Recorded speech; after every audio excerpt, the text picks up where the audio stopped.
It's the Orioles on Masson. It is a gorgeous day in Queens, New York, as the Orioles and New York Mets get together today, the finale of this two-game interleague series.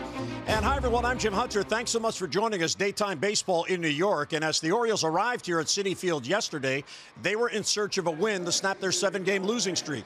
And last night, they not only got a win, they hope it is something to build on, because not only did they come away victorious, they did it in the most unusual way. It is very difficult in baseball, as the Orioles have seen on the year, to win games scoring 2 runs or less. And as you see, the Orioles already have played 25 games in which they've scored 2 runs or less. And last night was just their second win of the season in those games. So something to build on, at least the Orioles hope so. And Mike Bordick, when you look at a game like last night, a 2-1 win, yeah, there was clutch hitting early. Yeah, there was some fine defense, but it's all about the pitching. The pitching kept getting big outs and kept the Mets to 1 run. Well, you got that right. A close ball game, you have got to have your pitching step up. And it really started with Alex Cobb. He got himself into a little bit of a jam after a single by Bruce, then a double by Plawecki. Comes up with a huge pitch right here. Getting Gonzalez to pop up to shallow left field.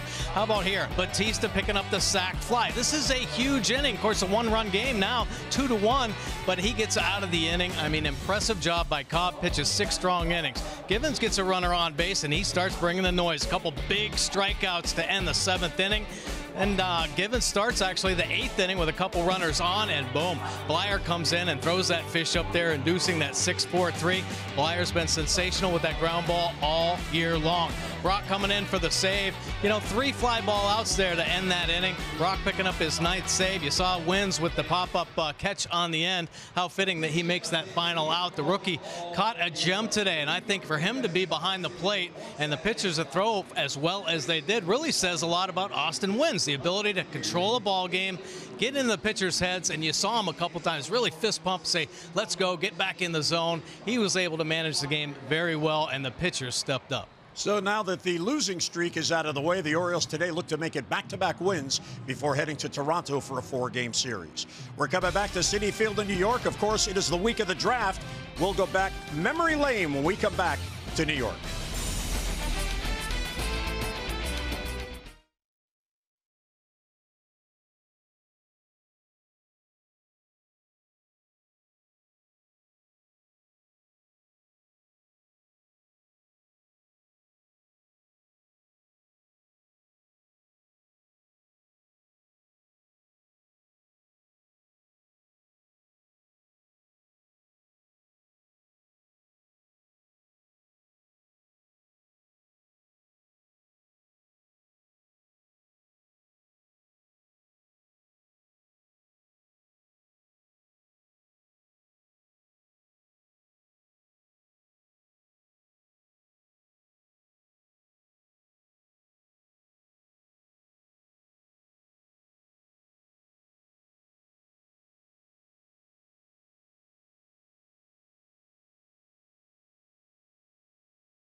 By Southwest. Low fares with nothing to hide. That's transparency. Well, the sun is out in New York City, and of course in Secaucus, New Jersey, the draft continues. Yesterday, the middle day of the 3-day draft, and here are the choices that the Orioles made yesterday, including 4 consecutive college pitchers as they try to boost the pitching depth in the organization. And we thought it might be fun to talk to the current Major League Orioles. What were their memories of their draft day? You know, I expected to go in the first round, but I honestly, other than that, I didn't really know. I was having a really good year at LSU, and we were still playing. We had just won, I think we were about to play in the regional, and we had won the regional. We were about to play in the super regional, and LSU kind of put together a nice little thing for my family and the team in our team room, and that's where I heard my name called, and obviously a day I'll never forget. And I remember my first thought was, I know nothing about Baltimore, so there's a lot I need to learn. It was honestly one of the most stressful days of my life. A lot of times, I mean, you're kind of told, or you have an idea where you might get drafted. I thought I was going to be a little earlier than I ended up getting drafted, to be honest. So it was kind of a stressful day looking back. I mean, I know most people probably would say that it was like the best day ever, and after you get drafted, it's a huge relief, and it's what you work your whole life towards. But it can be stressful, especially if you're a junior in college and you don't know whether to go back to school for one more year, finish your degree, or play professional baseball, which is what you've been trying to do your whole life. And it's tough, leaving your friends in college and leaving that whole life behind. But just kind of it took me a little while to decide what to do, and I'm extremely happy I decided to leave and come to the Orioles. The draft was really a great experience for me. Kind of being a nobody in college and going to a small school to actually getting an opportunity and having a chance to get drafted. And I remember in 08 it was like the first 6 rounds on the first day, and then like the rest of the next whatever on the second day, and I was drafted in the 6th round. So as the rounds kept going, I was like, I had everybody there hoping I was going to go on the first day, and I ended up getting picked in the 6th round.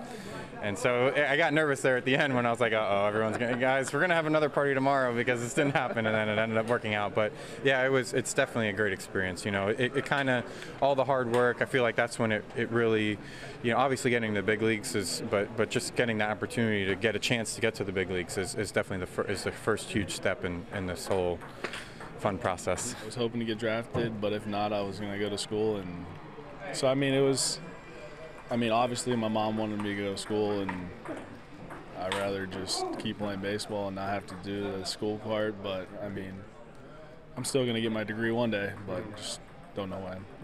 It was a great experience. Speaking of drafts, I want to jog your memory here and go back to 1976 and the 11th round when you were drafted by the Houston Astros out of Arizona State. I'm sure maybe you can remember it like it was yesterday, because it's such a special day in your life. What do you remember about it? I remember I found out we were on the plane on our way to Omaha for the College World Series, and I was very elated because I had no expectations of being drafted. I was the 3rd string first baseman. I was the 6th on the depth chart in the outfield. I coached first base for my college team. I pinch ran, I pinch hit, things like that. So to be drafted in the 11th round was pretty special, and I saw it as an opportunity to try and make something of it. Some memories of current day big leaguers of draft day. Our game time temperature brought to you by BGE Home. We know more, we do more. 69 degrees, just a slight breeze, and that humidity, a very comfortable 49%, partly cloudy or partly sunny skies, depending on your perspective. So the Orioles looking to make it back-to-back wins and sweep this 2-game series. Here's the O's lineup presented by Southwest. Low fares with nothing to hide. That's transparency. Mancini and Jones up top with Manny Machado in the number 3 spot, brings an 8-game hitting streak into today's game. Scope, Trumbo, and Davis with Valencia again at 3rd, Cisco and Bundy. Yeah, let's take a look at Zach Wheeler's pitch arsenal this season. He's got the 4-seamer, he's got a 2-seam fastball, slider, splitter, and curve to go along with it. But it's his 4-seam fastball that he loves, and he pitches aggressively with the heater. And it ranges from 93 to, believe this or not, 99 miles an hour. Yeah, he'll be working 96, 97. Moves that fastball around quite a bit, and then he tries to get to those spin balls, the slider and curve. His change has actually come a long way. The splitty is really what's kind of separated him as well here recently, pitching much better. You see the elevated earned run average at 5.14, but the opponent batting average coming down. Yeah, a strike to Trey Mancini. We are underway at Citi Field. Trey is starting to break out of it. He's 3 for 11 over his last 3 games. And last night he had a multi-hit game, which is a positive sign. Yeah, actually sparked the Oriole big rally in the first inning when had 3 consecutive hits and put the runs on the board that they needed. Wheeler gets ahead 0-2. And it's upstairs. Now, Wheeler about 27, 28 years old. Be turning 28 this season, but 2 years on the shelf, recovering from Tommy John surgery and a couple other arm ailments. And he gets Mancini. Pitch that dipped away from the swing, 1 away. Well, we know he's got a big arm. He rushed that fastball up there 96 miles an hour. And this little cut fastball, 90 miles an hour there, gets on the side of the baseball. At times you're going to see it stay lateral and then cut like that. And then at times it's going to have a little dip like a true slider. Well, he is averaging a strikeout per inning. And he gets one here to begin the game. Here's Adam. Adam had a good game last night.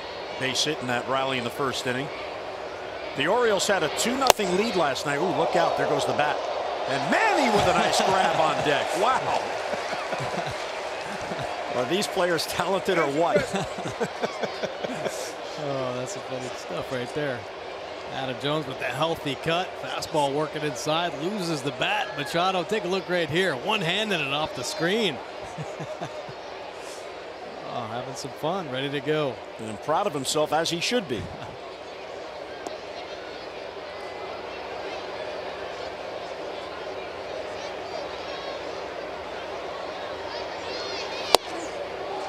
It's quickly 0-2. Yeah, the Orioles last night, they won the game 2-1, and they had a 2-0 lead, 4 batters into the game, and did not score again, and it was enough.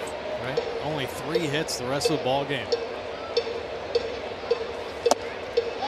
I'm not sure where that missed. 1-2 on Adam Jones. I don't think Adam is sure where that missed. Wow. Everybody missed that one. 96 mile an hour fastball looked like it was right down the middle. 1-2 on Jones. Fights it off to stay alive. Well, Zach Wheeler was drafted by San Francisco. He was the 6th overall pick in the 2009 draft, and a fellow by the name of Mike Trout went in that first round. Mike Trout went 25th to the Angels. Wheeler number 6 to the Giants. And there's a base hit for Jones. That was a real good at-bat.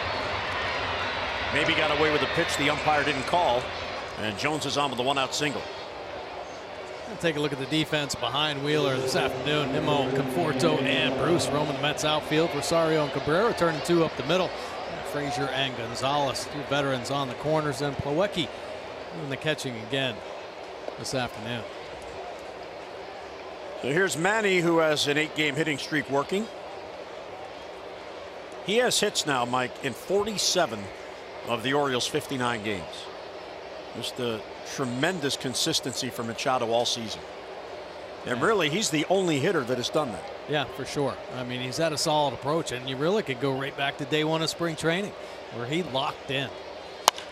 Hard hit ball to third. That's a double play ball. There's Frazier to Cabrera and back to first. So sharply hit, but right at Frazier. And the 5-4-3 ends the inning. Base hit, none left. We head to the bottom of the first. Dylan Bundy to the mound.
City Field. It's nice to see a nice large group back in the Birds here in this interleague game against the Mets. And here's the Mets lineup. Nimmo, Cabrera, Conforto with Todd Frazier in the cleanup spot.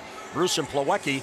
Adrian Gonzalez, very good numbers against the Orioles. However, last night the Orioles got him out in a couple of big spots. Wheeler will bat 8th, and then Ahmed Rosario, the shortstop, batting 9th.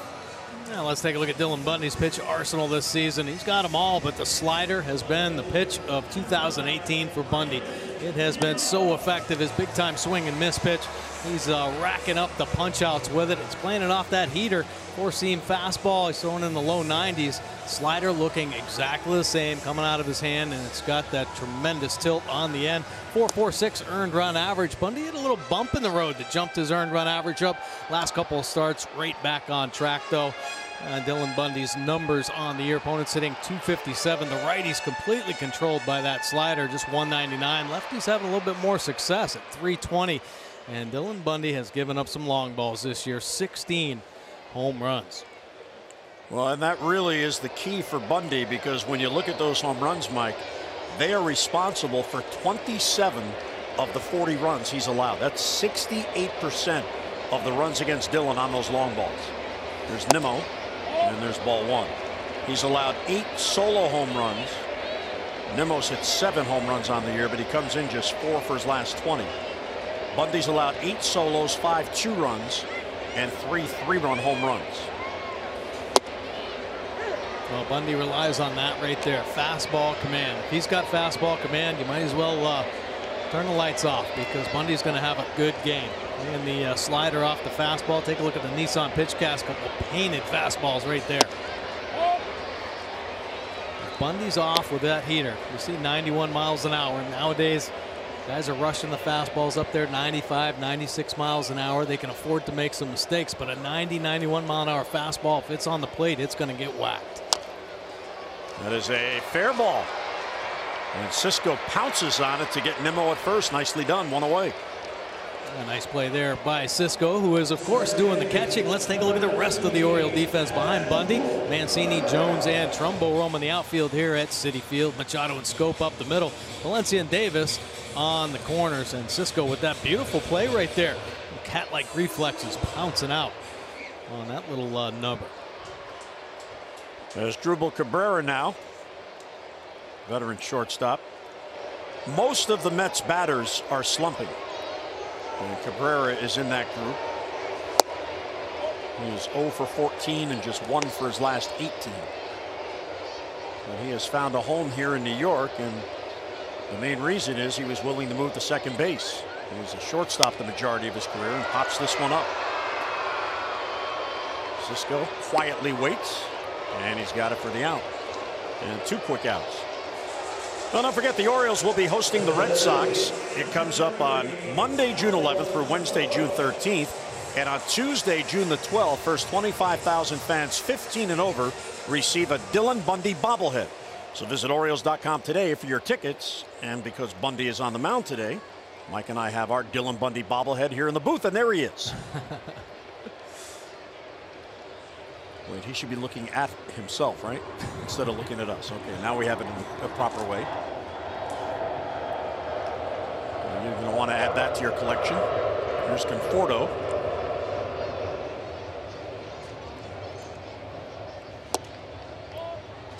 Whereas early on here, you're trying to figure out what is the strike zone. And 5 batters into this game, it looks like Alfonso Marquez is a hitter's umpire. Well, Dylan Bundy trying to establish that fastball, move it around a little bit, work that inside corner right now to the lefty end, just missing the inside edge.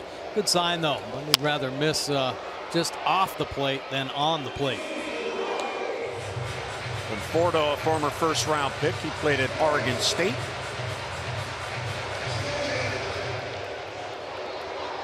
It's a real good baseball program. The Orioles' second first-round pick came from there, the shortstop. It's a baseball hotbed. A nasty little changeup right there from Dylan Bundy. Talking about location. It was painted down and away.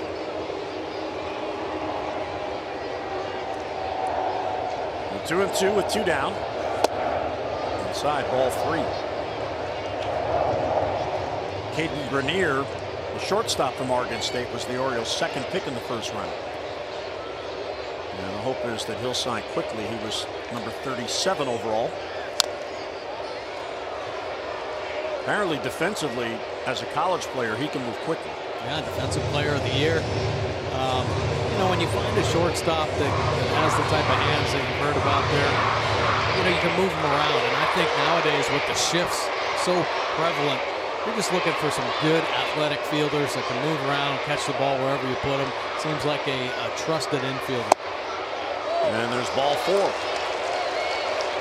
Conforto gets on with 2 down.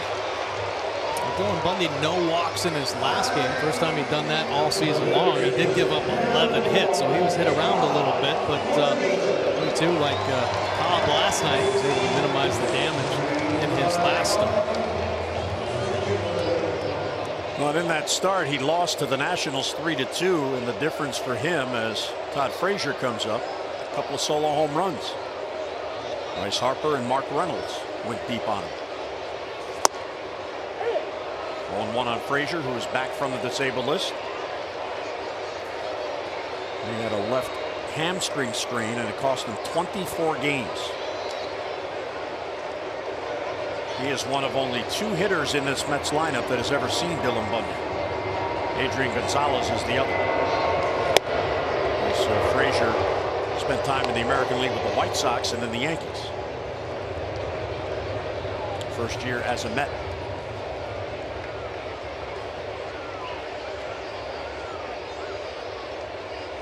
Frazier now 32 years old. He's had a real good career, and another former first-round pick. The Mets roster is littered with first-round picks, either by New York or players they acquired later. Frazier was drafted by Cincinnati in the first round back in 2007.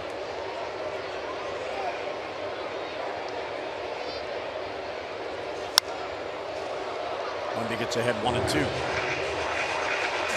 Dylan Bundy flipped in a slider and left it up in the zone right after he threw that. I think a little wrist rotation right there. Maybe something going on. That was the only slider he's thrown. Now, typically, you want to establish your fastball. He's been playing the changeup off the fastball. But that slider is Bundy's pitch. If he's having some problems with that, could be a tough ball game. Strike 3 call. Frazier thought it was high, maybe fooled by the breaking ball. And Bundy works around that 2-out walk. So the pitcher's in command early. We head to the second. No score.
Federal Hill. So they came up to back the Birds today, and good to have them here at Citi Field in New York. And they look like they're having a good time. Our Maryland Lottery's contestant of the game, Ruth Oates of Reisterstown, has won $500 by being selected and will win $500 more for every Orioles home run hit in the game today. You can play Home Run Rich's scratch-offs and win up to $50,000 or enter non-winning tickets for a chance to be the contestant of the game. Visit mdlottery.com/home run. There's Jonathan Scope with a healthy swing and a miss. Trumbo and Davis will follow.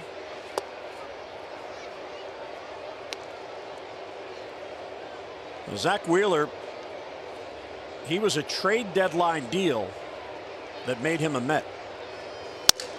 It's a weak ground ball and a broken bat. Scope trying to leg it out. Rosario with a nice play. Nicely done. And one away.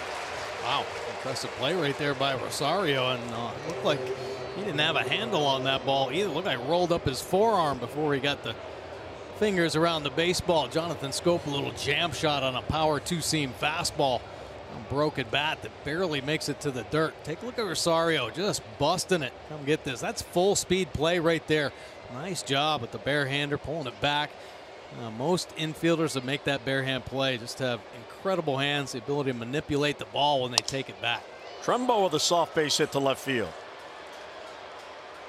I'm surprised Rosario could keep his balance with all that jewelry he's wearing. Man, a lot of gold.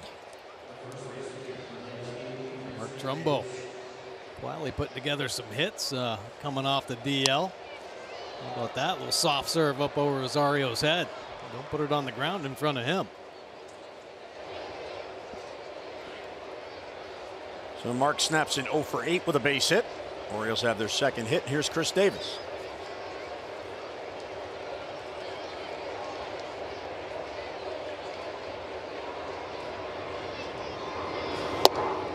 Ball one inside.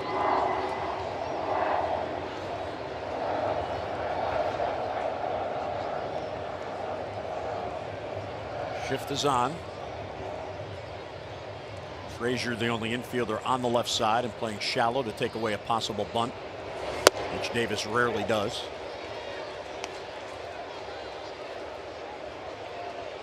Chris comes in 2 for his last 20 and 6 for his last 65.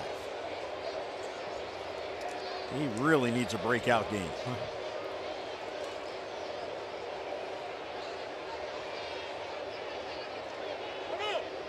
Wheeler very concerned about Mark Trumbo. And Davis requesting time.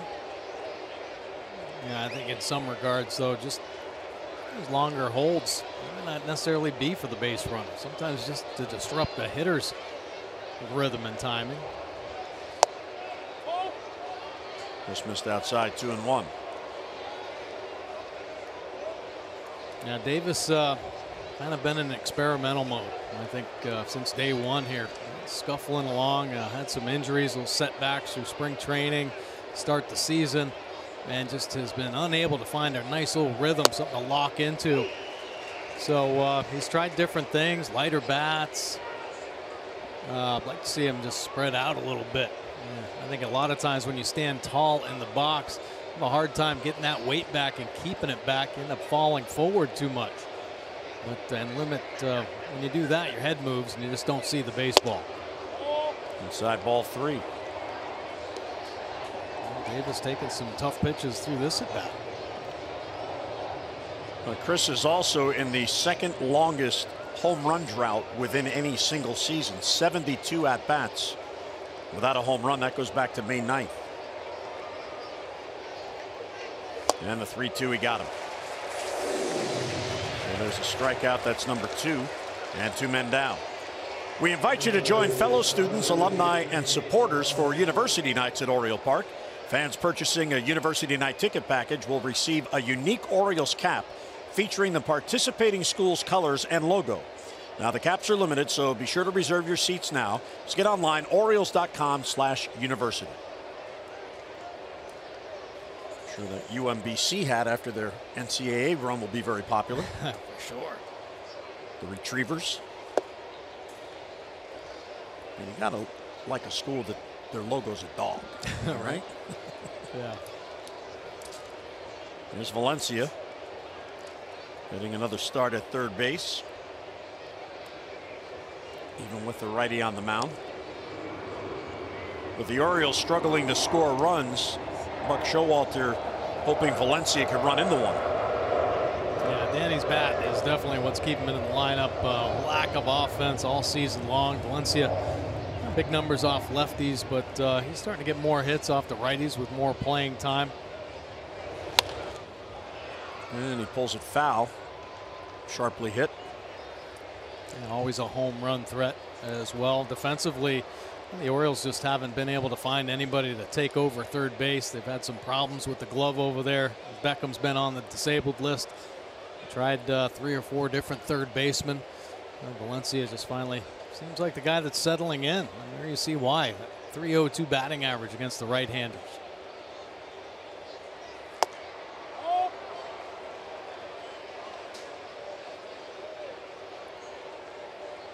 Borderline pitches being thrown here in this ball game. That's where you want to put it if you're a pitcher, but good take by Valencia. Yeah, that was clearly off the plate.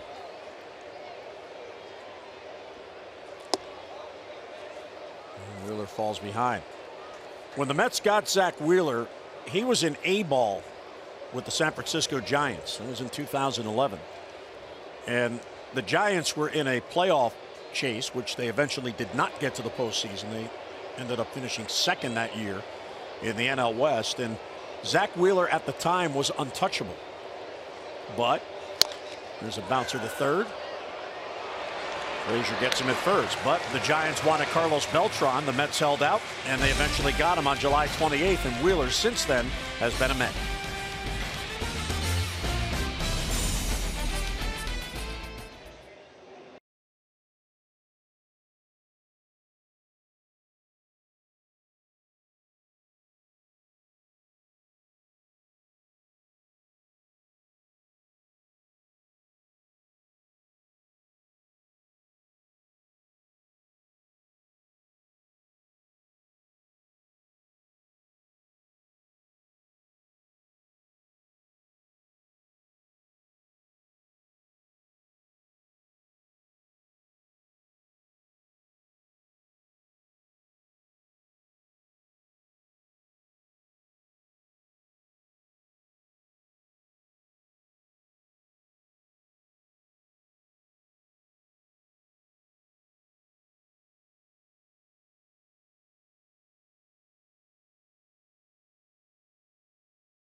Later in today's game. Well, it was noisy here earlier. They had a bunch of school kids out here learning about the weather. The local television station, WPIX-TV, where my dad worked his entire career. The meteorologists were out here, so oh, nice. Really, that's awesome. A little reminiscing. Yeah, that's cool. And there they are. They were loud. And the two meteorologists, as they do in Baltimore when WJZ comes out, they did a real good job.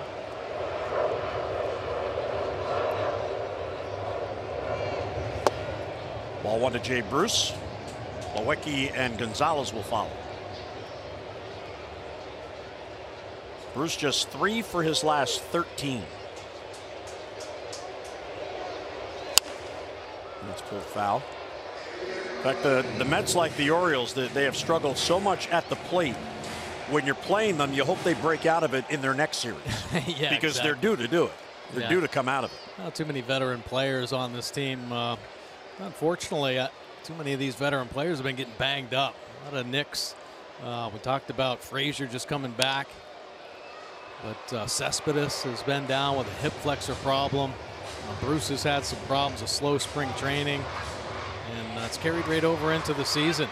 See the skipper there, the rookie manager, Mickey Callaway, the former Indians pitching coach. And he got him off speed. Well, maybe just shaking out the wrist on that first breaking ball he threw in the first inning just to get it activated, because that was filthy right there. Nice finish on the big hook. For Dylan Bundy, we see that big power slider. We see his curveball. That one more the curveball approach, a little 12-6, finishing at the bottom of the zone. Our second strikeout. Here's Kevin Plawecki, the catcher. Mets continue to have 3 active catchers on their roster with Lobatone and Devin Mesoraco. Let's take a look at our AT&T Achieving More. Well, Dylan Bundy, you saw that breaking ball just get swung through the slider. His power pitch, 55.5% swing and miss with the Bundy slider. Boy, when he's on with the fastball slider combination, hitters have fits. Swing and miss slider is Bundy's bread and butter, and he's been on it more times than not this season. Pitch ahead of Plawecki, 0-2. And he got him. There's that breaking ball again, Mike, and a good one. Yeah, perfect timing right there. The swing and miss slider shows its face again. The power slider here. You get ahead with 2 strikes, and you better be ready to protect against the Bundy slider. Take a look right here, working off that fastball in the outside corner. Looks like the heater out of his hand, and then the nasty finish down in the dirt. Well, Dylan is averaging 11 strikeouts per 9 innings, so he certainly has had the strikeout pitch on the year. Here's Adrian Gonzalez, the veteran in his first season with the Mets. Mike, you talk about a struggling offense. The Mets in their last 2 games, both losses, were held to just 3 hits in each. And they've now scored just 2 runs in their last 34 2/3 innings. Just 2 runs. Wow. Yeah, I know they've had a tough couple weeks. I know their bullpen's been a little shaky here recently, and the offense, so kind of the perfect storm. Everything not going the way for the Mets. I know they've had a lot of tough injuries, but even defensively, they've had a lot of miscues here recently. The team just trying to come together, pull back, and maybe getting Frazier back in the lineup will help solidify things a little bit, because there are some quality veterans for sure on this team.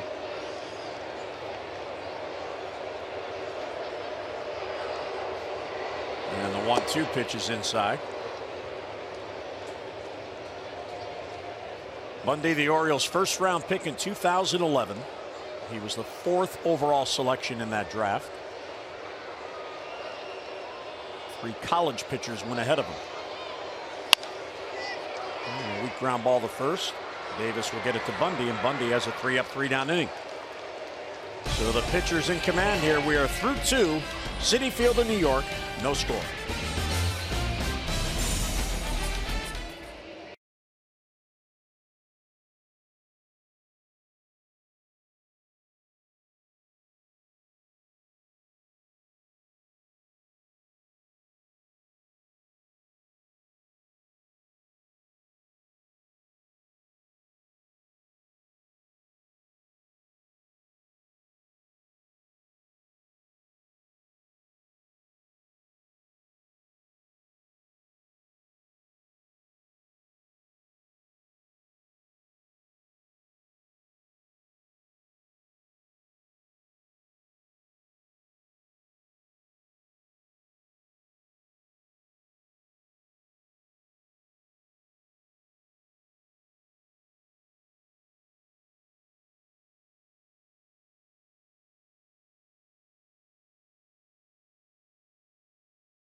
Day.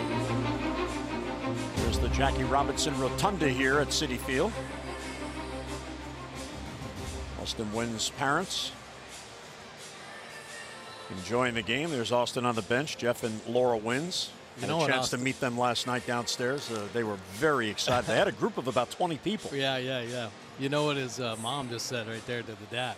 How come Buck isn't playing our son? We got a hit last night. They had a win. Let's go. Ride that hot back. There, Come right? on, Skip. They got their Oria gear on. Well, their son isn't playing because he is. Francisco. Bundy on deck and then Mancini in the scoreless game.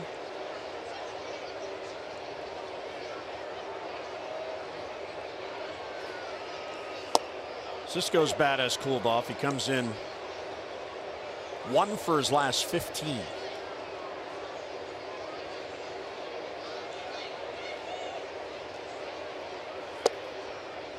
And like I guess you can relate to this as a rookie.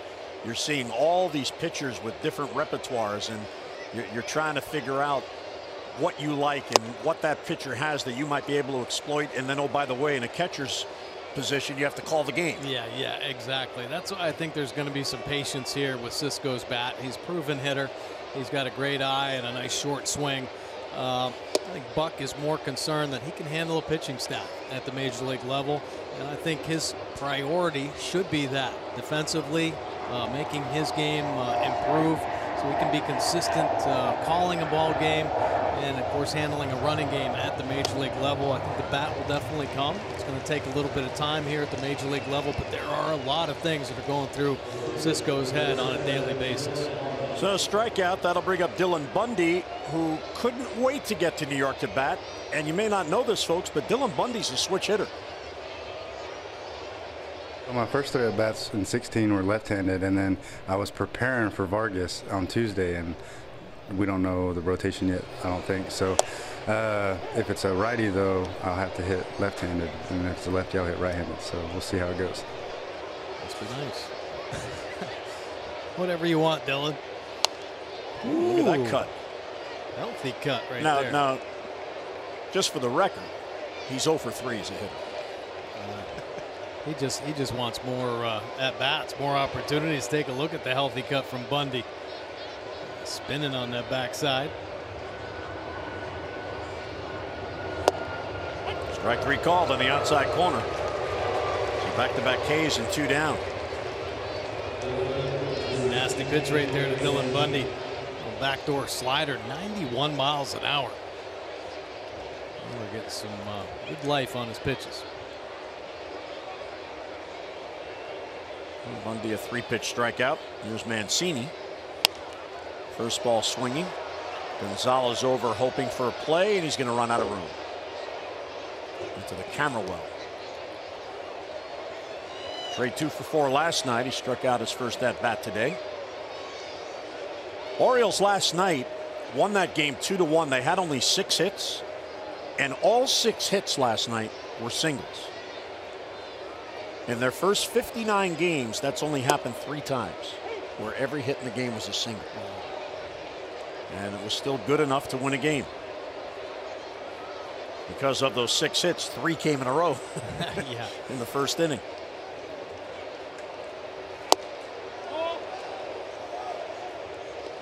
Alex Cobb was fantastic last night.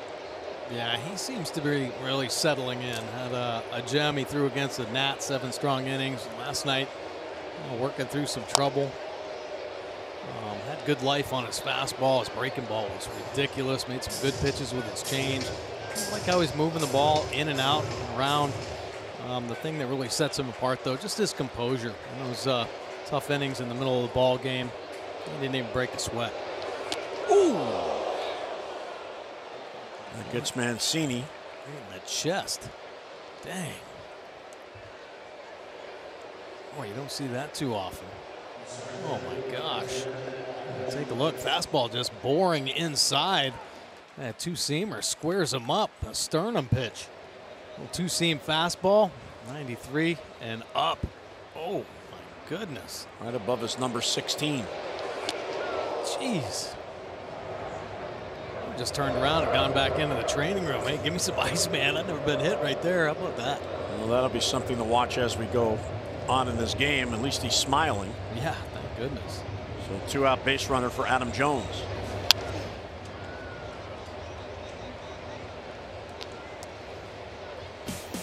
Adam Jones some big-time numbers in interleague play. How about that 350, 7 for 20 with a homer and a couple RBI.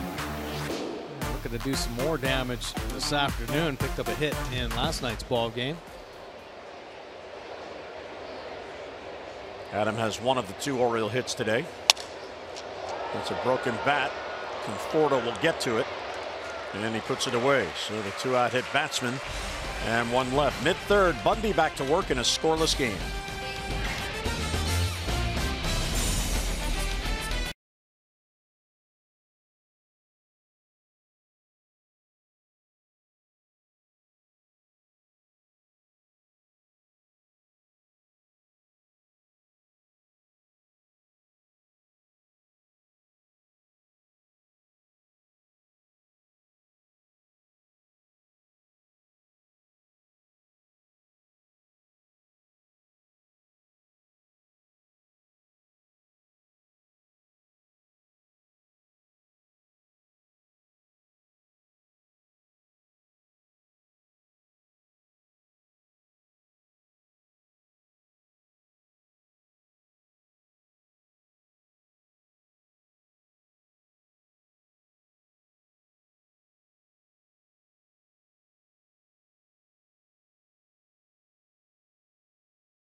Catch on the Field at Camden Yards, presented by Pennington Grass Seed on Father's Day, Sunday, June 17th.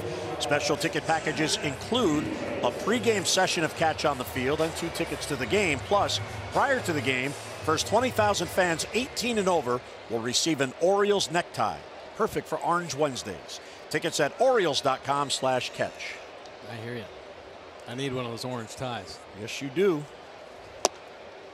Between the 2 of us, one of us always forgets. Right. Here's the pitcher, Zach Wheeler. He's in the number 8 spot. Good numbers on the year. 5 hits. Round it to Davis. He'll take it himself. And 1 down. So round out here to begin the inning.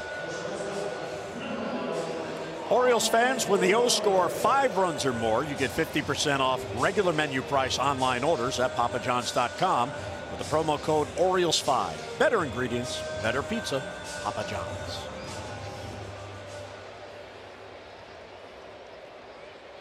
Yeah, Papa John's got some dough saved up. The Orioles haven't been scoring them 5 runs, so they're waiting.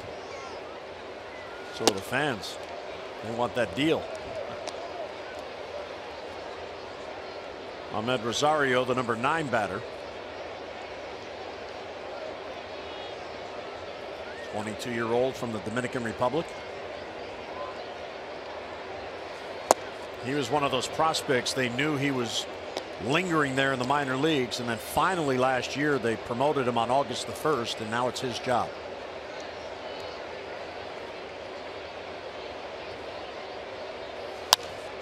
Skied to right. That's an easy play for Trumbo. Wind got it a little bit, and 2 men down. You can hear all the kids screaming as that ball goes up in the air. Yeah, kind of wish it to hit that outfield grass. Yeah, they are here in mass. They're in the upper deck now. For the weather presentation, they were in the lower deck. Yeah, all together. And when they were encouraged to yell, they came through. It was loud. There's Brandon Nimmo. And he gets a fastball by him. We had a hard time last night making contact. With some punch outs. He had 4, did he? I think he had 3. Yeah, he had 3 punch outs in last night's ball game. Just inside. Marquez, very small strike zone here. Take a look here.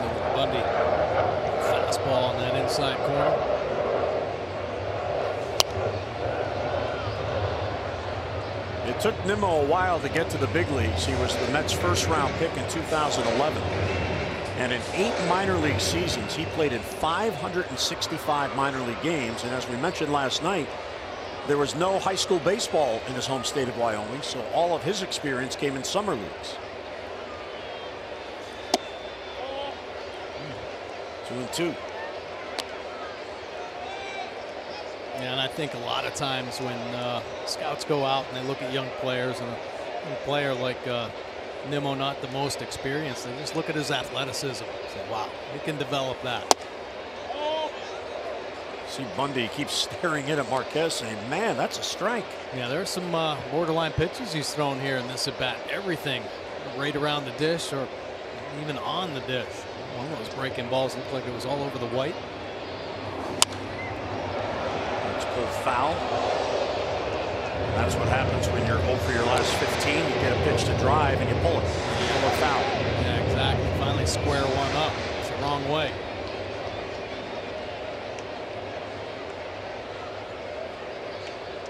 Did a nice defensive play in last night's ball game, though. So when your bat's not clicking, your glove better be.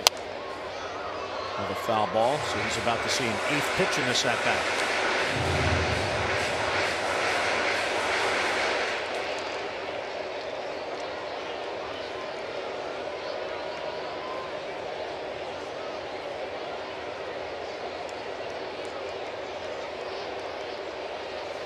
And he got him, came off speed. So Bundy wins that battle. That is his 4th strikeout. And no score as we head to the 4th. Our Ram do-ups, Machado, Scope, and Trumbo in the scoreless game.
The 74th anniversary of D-Day, and thank you, sir, for your service.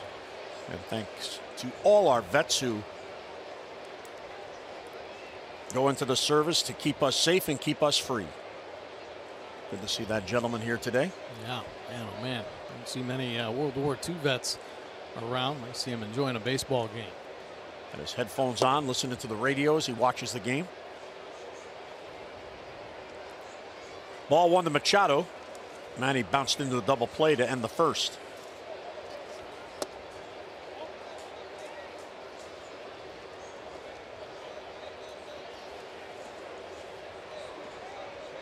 Zach Wheeler, 28 years old. He's 23 and 27 in his career. All his big league time with the Mets.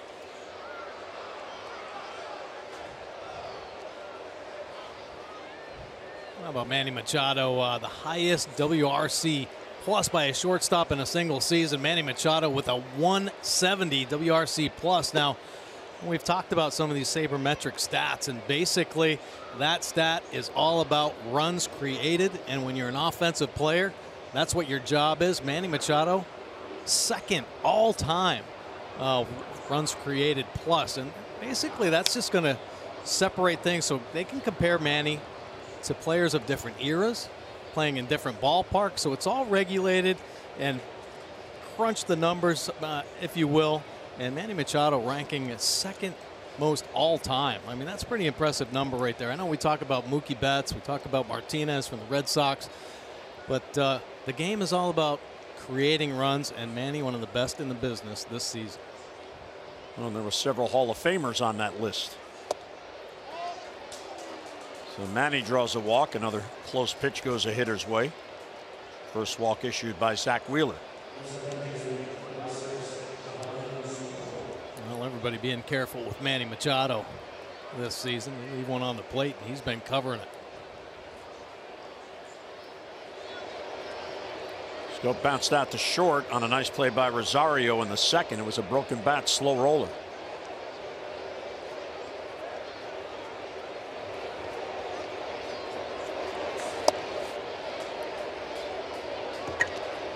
Wheeler is facing the Orioles for first time. It's only his third start against an AL East opponent.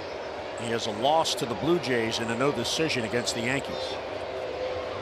The Yankees are here this weekend. Popped up. Second baseman Cabrera is going to put it away, and one down. One down with Machado on at first. The fourth inning of Orioles baseball is brought to you by the all-wheel drive RAV4. Toyota, what drives you? Visit buyatoyota.com for great deals. Nice look at Citi Field from center field back towards home plate. Here's Trumbo, single his first at bat.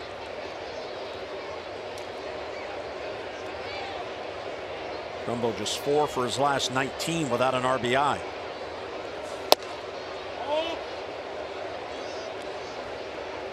I'm wondering when Trumbo's going to start getting the home runs going again. I mean, it's nice to see him picking up some base hits and keeping that batting average up, but he's here to drive in runs. Got 2 home runs on the season, catching some out in front.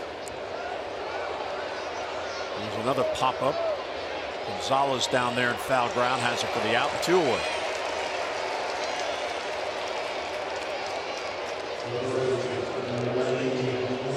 Trumbo's last home run came on May the 21st in Chicago. And off the left-hander Santiago. Now we talk about the Orioles' inability to score some runs. It seems like every night, 2 runs or less, or 3 runs or less, and a big part of it, the fact that Trumbo and Davis only have 6 home runs between them. And these 2 guys both led the league separate years in home runs, and you just count on them. And you hope that you can write their names in for 40 home runs and 100 RBI every year. Well, Davis takes ball 1. We mentioned he is going through his second longest home run drought within a single season in his career. He's now at 73 at-bats since his last home run. His longest streak was in 2010 when he was still with Texas. He went 103 at-bats without a home run that year.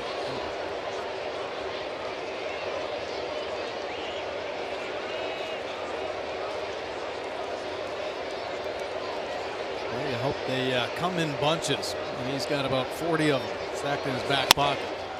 There's a bloop. He's going to take that. That'll fall for a base hit, and Nimmo lets it get by him. And Machado's going to head to third. Trying to make a diving catch there, but he had no chance at that ball. And Manny alertly, because of the diving try and the ball got by him, gets to third. Well, Davis will definitely take that base hit to left field. A risky defensive play right there. Manny Machado with the ball right in front of him, able to read it very well. Take a look. Manny Machado on the run here. Good backup by the center fielder Conforto, though. That's why Nimmo took that chance on the dive, knowing Conforto was going to be right behind him. So a chance for the Birds to get on the board here. And Valencia with an RBI chance.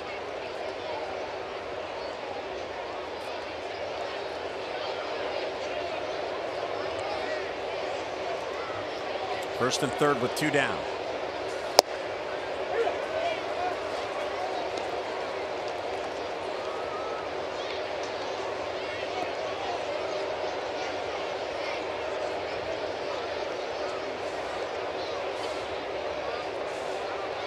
Three hits in this game. They all belong to the Orioles. 3 singles. Hard hit ball. Cabrera goes down to get it. And he's going to get Valencia first. Nicely done by Asdrubal Cabrera. Takes a possible base hit away from Valencia on a sharply hit ball. So the Orioles strand 2 mid-4th. No score.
History 1976 after a storm dropped 7 inches of rain causing floods in Houston. 20 fans got in a canoe and they canoed over to the Astrodome to get rain checks for the canceled game at the enclosed stadium. And then in 1986, I love this one, Padres manager Steve Boros, he's ejected before the first pitch of the game against the Braves because he tried to give an umpire, Charlie Williams, a videotape of a disputed play from the previous night's game as the Padres lost 4-2. That's very, very clever. That's the beginning of instant replay. You right blew there. the call up here, and here's proof. Take a look at the tape right there. And he said, you go watch it. Back in the clubhouse. Cabrera gets into one deep to right field. Trumbo looking up, and that ball is off the wall in play. And Cabrera is going to get into second base with a double. I think Cabrera thought that was out. Well, he got on it. Of course, Cabrera leading this team in home runs, picking up his 16th double. He's got 10 homers this season to pace the Mets. Take a look, jumping all over the Bundy fastball. He's made a lot of mistakes on the plate, but this one leaking back over, and it gets punished. Fortunately, here at Citi Field, there's a little jet out right there. Gets a little deeper than the 370 mark and hits off the wall. Cabrera able to walk into second base. So the first hit for the Mets and the first runner in scoring position. Here's Michael Conforto. And a strike on the inside corner.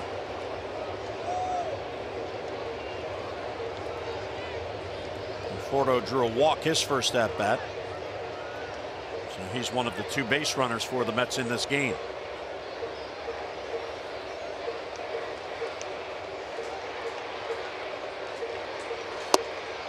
Strike on the outside corner. Maybe looking for something else right there. A couple fastballs all over the plate. 2 quick strikes. There's Bundy, there's some deception in his delivery. It's so smooth and easy, kind of gliding down the hill, and then that arm rushes back up to the top. Sometimes hitters just don't pick it up. Check swing, they appeal. He didn't go. Sam Holbrook said he checked. Yeah, that's going to be a little closer than we think. Let's take a look. The power slider down there. Yeah, he held up. Strong wrists right there.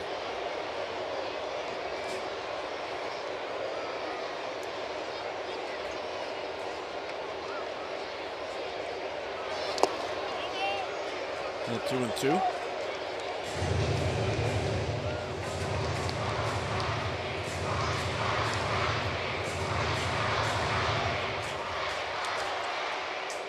Conforto has struggled in these situations on the year. He has just 16 RBIs. Cabrera in scoring position with nobody down. Center field, Adam Jones in on it. He'll get there. So Conforto with a non-productive at-bat as he can't advance the base runner. And one away here in the 5th. Well, the Orioles host the Mariners Monday, June 25th through Thursday, June 28th. And in the Monday game, first 25,000 fans 15 and over receive a Buck Snowalter snow globe. We'll celebrate halfway to Christmas on June the 25th. So get your tickets now and get your Buck Snowalter snow globe. Orioles.com for your tickets. That's very clever. And then you can put it out with your Christmas decorations in December. Right. Yeah, and yesterday Santa Claus was here. We saw him. Had the beard, had the Oriole gear on. Well, you know Santa's an Oriole fan. Well, yeah.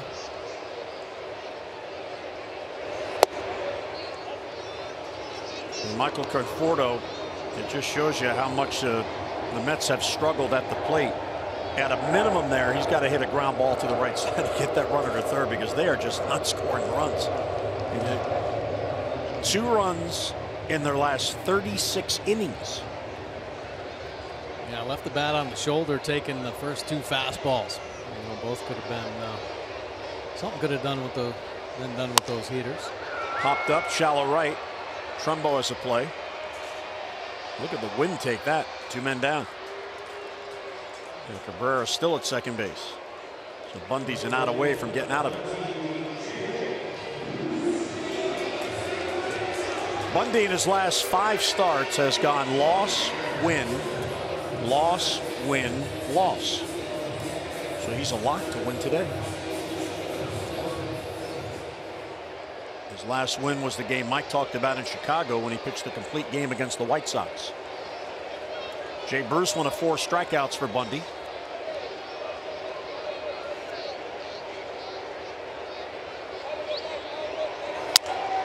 That's a broken bat pop-up. There's Machado. And Bundy gets out of it. So he works around that leadoff double, and the Mets fans are booing their approach at the plate. Through 4. No score.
Is brought to you by American Standard. Find your local independent American Standard heating and air dealer at MidAtlanticComfort.com.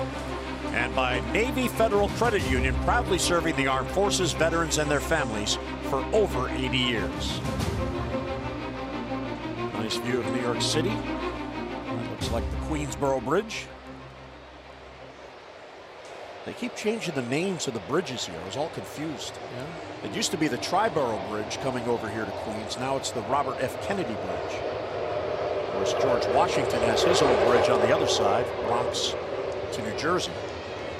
And then there's the Brooklyn Bridge. I don't think they'll ever change that. No. That's historic. I don't know a lot about And the there's bridges. there's the Whitestone Bridge, which is out that way, I think. Out that way. Yeah, because everyone could see me pointing.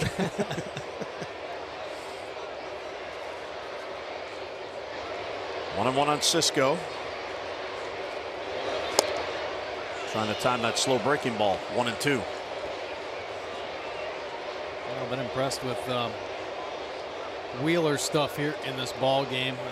Elevated earned run average. Had some setbacks early on in the year to jump it up. It's started to come down. He's been pitched much better here recently. Nice little breaking ball there.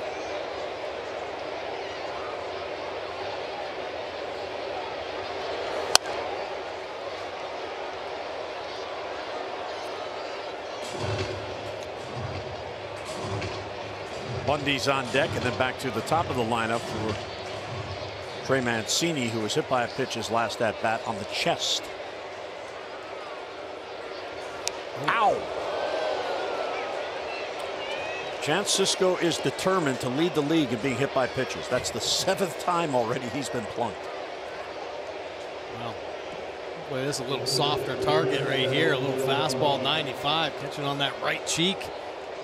And bouncing away. He's been taking a couple off the shin and off the jaw, catching. I feel a little bit better taking one off the rump. So he's now tied with Jacoby Jones and Carlos Gomez with 7 hit by pitches. Here's Bundy to bunt. He fouls it off. C.J. Cron and our buddy Nelson Cruz lead the league with 9. It's a lot of hit by pitches. Bundy struck out his first at bat, a 3-pitch strikeout, trying to help himself here by advancing the runner.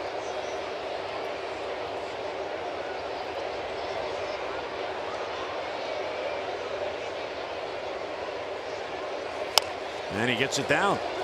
Frazier goes to second, and he's out. That was a nice play by Frazier. Well, it really was. You got to know the speed of the runners out there. Got the catcher at first base, and the Mets defense pulling in the corners. Gonzalez and Frazier sucked right in. The bunt would have to be perfect, and unfortunately, right to Frazier, so able to cut down that lead runner at second base. Well, Bundy now has to run the bases. Not what Buck Showalter had in mind.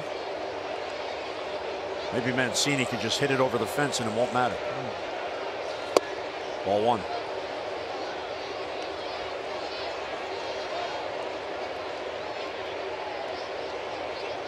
Trey is now 9 for his last 66 over his last 19 games.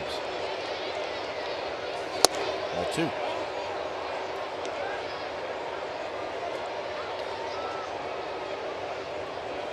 Wheeler is 3-4 in 11 career interleague starts, but again facing the Orioles for the first time. And he has yet to win a game at home this year. He has just 2 wins on the year.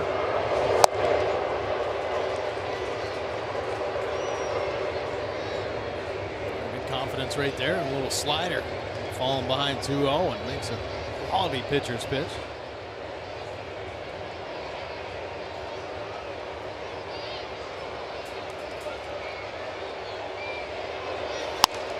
Popped up. Gonzalez at first. Near the dugout. He's got it for the out and 2 men down. Bundy has to hold. Let's get a look at our MASNsports.com blog recap brought to you by PNC. There's no better time to act than today. PNC, make today the day. Well, Rakabatko, leftovers, and thoughts on the early rounds of the draft. And Steve Valesky talking about the O's making progress on those draft signings already. And Gary Racich on day 2 of the draft. So the Orioles scouting director chatting with Steve.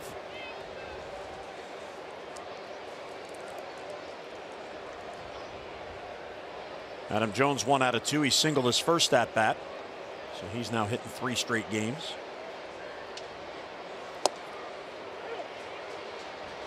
Yeah, Adam, that single he picked up on a breaking ball, just taking it right back through the middle. A couple good swings here recently. Just leading with the hands, not getting fooled. He's been real quiet with the lower body. Right field, there's Jay Bruce, and he runs it down. So the Orioles get a leadoff base runner. Bundy bunts into the force play. He's stranded at first.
Schedule, the LifeBridge Health Sports Medicine Institute turned to Cal's team for concussion and orthopedic care together.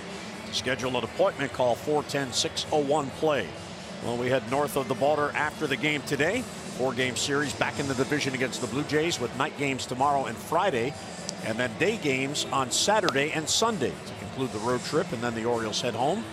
They have the Red Sox coming in Monday and a rare day off at home next Thursday.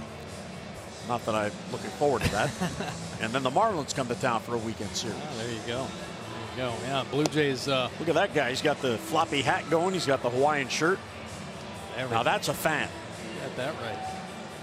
He gets to all the giveaway days. Fans enjoying daytime baseball in Queens to see their team on the road. So Bundy back to work. Let's see how running the bases affected him. Hopefully not much.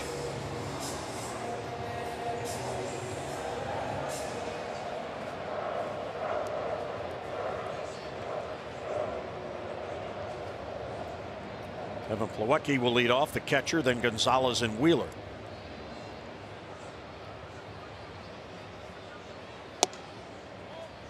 Ball one inside. Bundy is facing a Mets team that has lost 5 in a row in 10 of 12. And they have lost 7 straight games at home. There's a chopper to third. Valencia plays the hop. And gets him by a step. And one away. Well, we are calling all the tweeters, the Snapchatters, and the Instagrammers. Come on out and join us for our first Birdland social event. It is Tuesday, June 26th, prior to the 7:05 game against Seattle. Now, special ticket packages to this exclusive pregame party on the center field roof deck include a Richard Blyer emoji t-shirt, plus a Q&A with the Orioles left-handed reliever. For tickets, Orioles.com/BirdlandSocial. Those are always a lot of fun. Now I want to be the first on my block to get a Mike Bordick emoji t-shirt. That should be the next giveaway. We don't have one of those out yet. That's the mound, but there's Manny in the shift. And he'll get Gonzalez 2 down. Well, let's see. I'll call Kristen Schultz. See if I can the emoji t-shirt put the thought in her ear like, hey, here's a great idea. There you go. Great idea. Let's get past the Richard Blyer emoji t-shirt day first. Nice that Dylan Bundy getting a couple quick outs. You mentioned it, out there running the bases. Sometimes pitchers aren't used to that. Really take the wind out of them. And Dylan Bundy getting a couple quick outs really helps his cause. And here's the pitcher who bats third this inning. He's number 8 in the lineup. Mickey Callaway bats as pitcher 8. Seems to be getting more and more popular with the National League managers.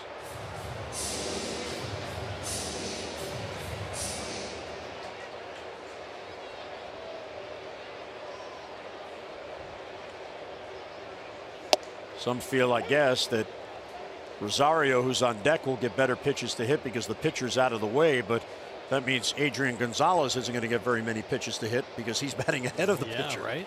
Man. There's a chopper past the mound. There's Scope, cuts in front of Manny. The throw, and it gets past Davis. Well, that should be an infield hit, and it is. And Jonathan really hustling on that play. Manny may have had a better angle. Yeah, tough chance right there. A little nubber, a little chopper back up the middle. A lot of times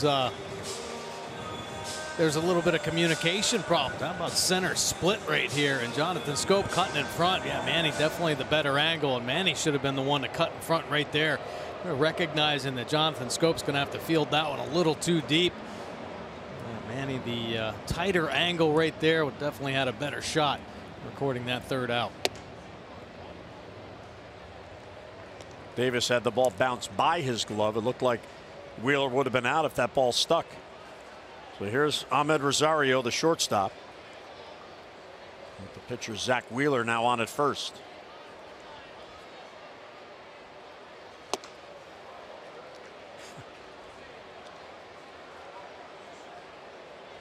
Try to hit this.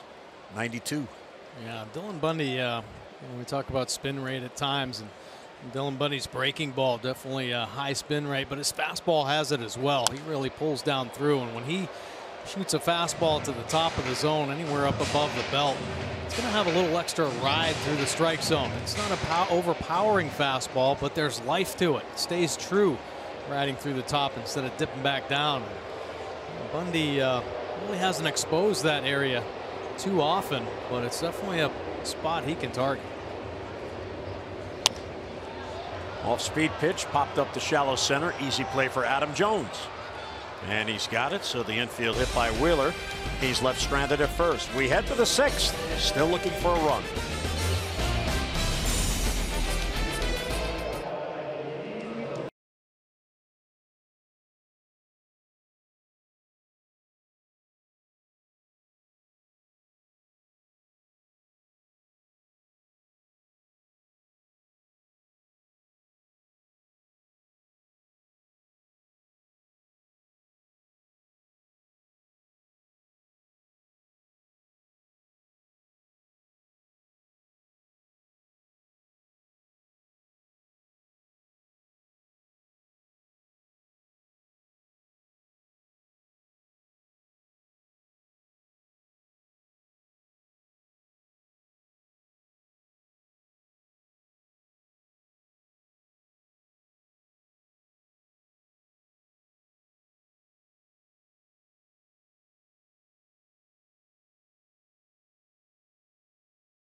Cabrera, he gets things going. Yeah, he's leading the team in home runs and RBI.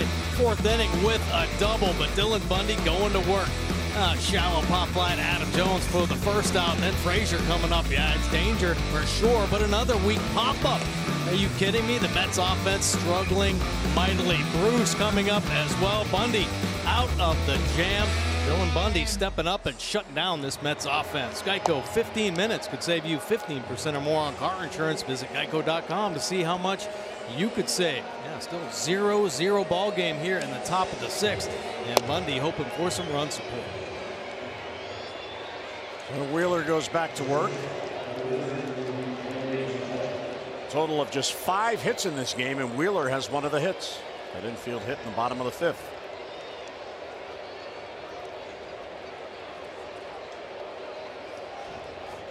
28-year-old goes to work here. Heart of the lineup for the O's. Machado, Scope, and then Trumbo. 3 home run threats.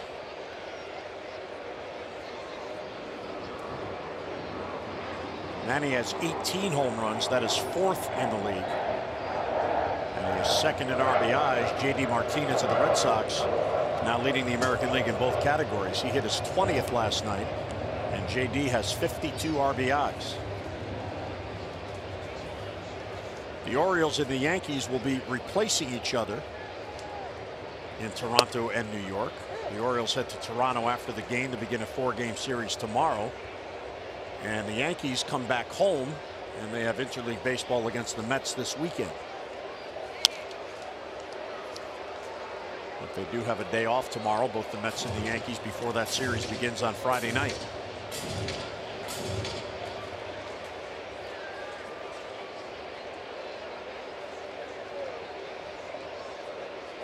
It's been a good week for the Mets. They had Monday off at home, and they have tomorrow off at home. Yeah, they need some off days. They haven't been playing too well. They'll take the off days for sure. 2-2 on Machado.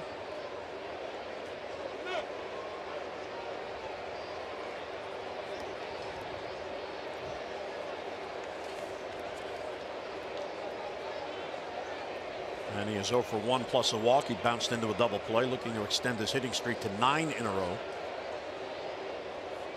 He has 75 hits on the year, 4th most in the league. Center field off the end of the bat. There's Conforto as the sun comes out. And one down here in the Orioles 6th inning. Our PNC Minor League Insights brought to you by PNC. There's no better time to act than today. PNC make today the day. And let's see, where's Ryan McKenna from? Yeah, he's a Maine guy. Yeah, 4th round pick back in 2015. Signed out of high school. And not too often you see a youngster signing out of high school putting up these kind of numbers. About 397 with a 470 on base percentage, 3 home runs, 22 RBI, and 27 runs. There you see the very athletic, good hitting on the fastball and getting better every day that passes. I mean, a good looking young player, only 21 years old, tearing it up at Frederick. When we talked with Ryan Miner on the radio pregame show the other day, you were nice enough to come by. Your former teammate, now managing Frederick. He had nothing but raves to say about McKenna. Yeah, you like that energy, you know, bringing it every day. Still fights that off to stay alive. Well, you put up numbers and you're the minor league player of the month. The Orioles have some minor leaguers having good seasons. And if you're the one that stands out, you get that award. That's saying something. It sure is. Yeah, there are a lot of good offensive players in the Oriole minor league system. McKenna is doing a step better. A ball, 2 strikes on Jonathan.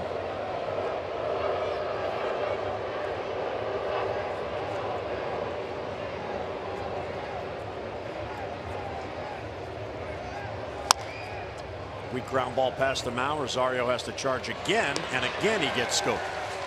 And 2 men out. He's made some nice charging plays. Gotta have a good first step.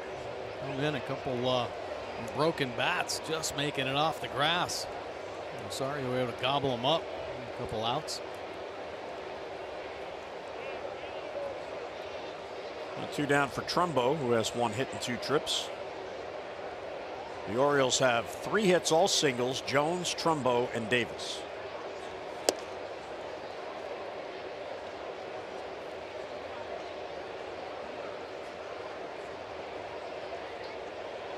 Zach Wheeler's done a pretty good job this year of keeping the ball in the ballpark. He's allowed only 7 home runs in his first 10 starts.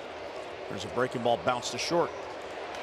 Rosario will get Trumbo, and the Orioles go 3 up, 3 down in the 6th. So the pitchers are dominating in this day game after a night game. Mid-6th, still no score.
Strikes on the slider, 1 called strike, and a couple put in play, averaging 80.4 miles an hour. He's playing it off that 90-91 mile an hour fastball. And this is Dylan Bundy's pitch. 55% swing and misses on the pitch. Now look for it to get a little bit more important here in the middle part of this ball game.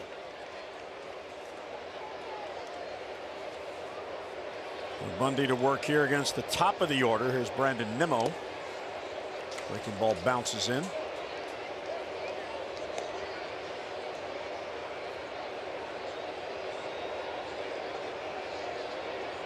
Nimmo was 0 for 2. He had a little tapper out in front of the plate. Cisco did a nice job getting to it. Ground ball past him out, but there's Manny in the shift. And he'll get the hustling Nimmo for the first out. So Bundy's starting to get ground balls. I'd like to see that. 3 of the last 4 outs on the ground. Nice defensive placement by Bobby Dickerson, sliding Manny Machado up the middle on the left. He didn't have to move to field that ground ball.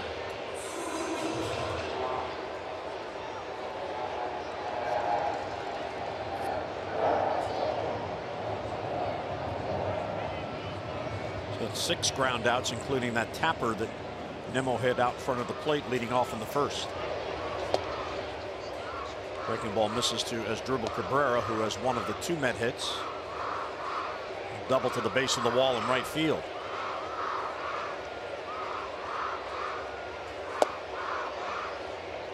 Yeah, he got all over a Bundy fastball, leaked back over the middle of the plate. So Bundy starting him off with a breaking ball changeup combination.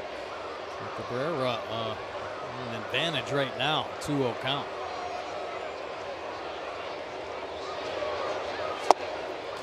So what does he do? He comes off speed.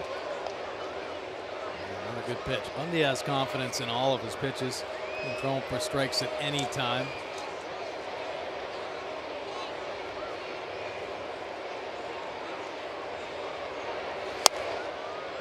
It's out of play. So 2-2. He's back in it.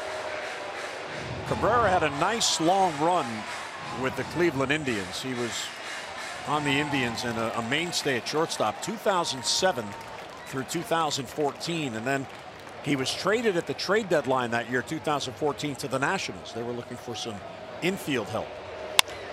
That's a hard hit ball. Manny goes down to get it, and he gets Cabrera at first. Nicely done, and 2 down. Beautiful play right there by Manny Machado. Really establishing the glove position on this hard hit ball. Take a look. This is going to be a great view. Line drive one hopper, and look at his glove already opened up and anticipating where it's going to hop. I mean, that is what efficiency is all about in the infield. You do not want to flash your glove around and have extra movement. Right off the bat, Manny got in a great position. Made it look easy. And of course, they're comparing. I would have done it this way. Manny and Scope, they critique each other's plays after every play. You see, Manny doesn't agree with Scope's opinion there. Another good changeup. Yeah, beautiful. Yeah, really great arm sell. Everything looking the same out of Bundy's hand right now. And that's why you get these swing and misses. Yeah, look at the pitch cast. Up in that lower third, but it's the velocity. So Machado winning. 6-3. 6-3 and 6-3 to end it. Mets go 3 up, 3 down. On we go. No score.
Society light the night walk. The O's have drawn 164 walks for a total of $8,200. Care First encourages each of us to take that first step towards a healthier and a more active lifestyle. More O's fans. There's a Manny fan, number 13, a Bundy fan, and he's just a fan. Actually, he's a fan of the bird. Yeah. There's Frazier in the shift. He's going to run out of room, and it bounces on the dugout, so Davis has life. Chris has struck out, and he has singled.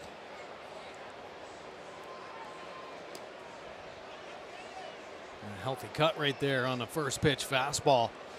You and I were talking in between innings. Just Orioles need to come up with an extra base hit or a home run. It's been a few days since they hit a long ball, but here in this series, all singles right now. And not too many of them on the board today, only 3 hits. It was 3 all the singles.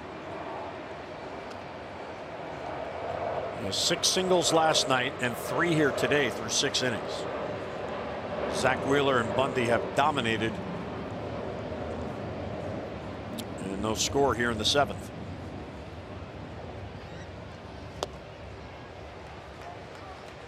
'87. Yeah, that's the split finger. Hasn't thrown too many of those. A handful of them in this ball game. Pretty good pitch, playing it off that fastball, throwing it hard.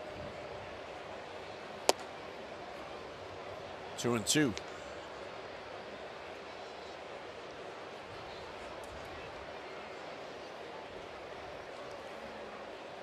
Well, Wheeler appears to have his stuff back after the 2 years battling injuries. Davis, right center field. Back on it is Bruce, circles to it and makes a sliding catch. Oh, did he misjudge that one? But fortunate he got back on it. He must have lost it in the haze. Wow, now he's looking around at everything. Well, he's looking at the board, taking a look at his route. Talk about a banana route. He went back on the dirt, then had to come back on the grass to make the play. Completely misjudging the Davis line drive, but coming up with the out anyway. So that takes away a possible extra base hit. With Davis retired, here's Danny Valencia.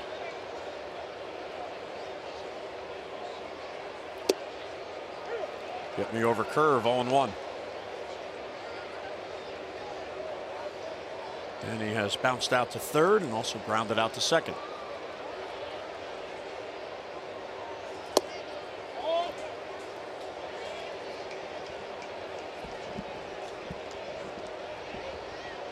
A little surprising that you've called so many ground ball outs today. I mean, you just don't see that many ground balls.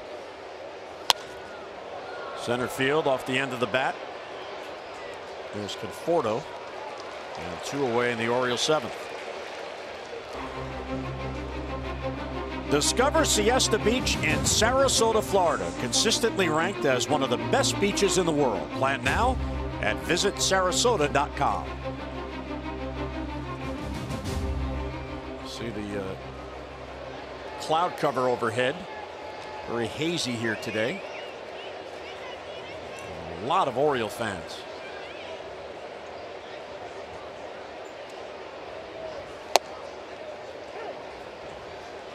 Cisco would like to get on just to get the Bundy at bat out of the way. Yeah, how about hit a double and let Bundy drive you in? That'll work.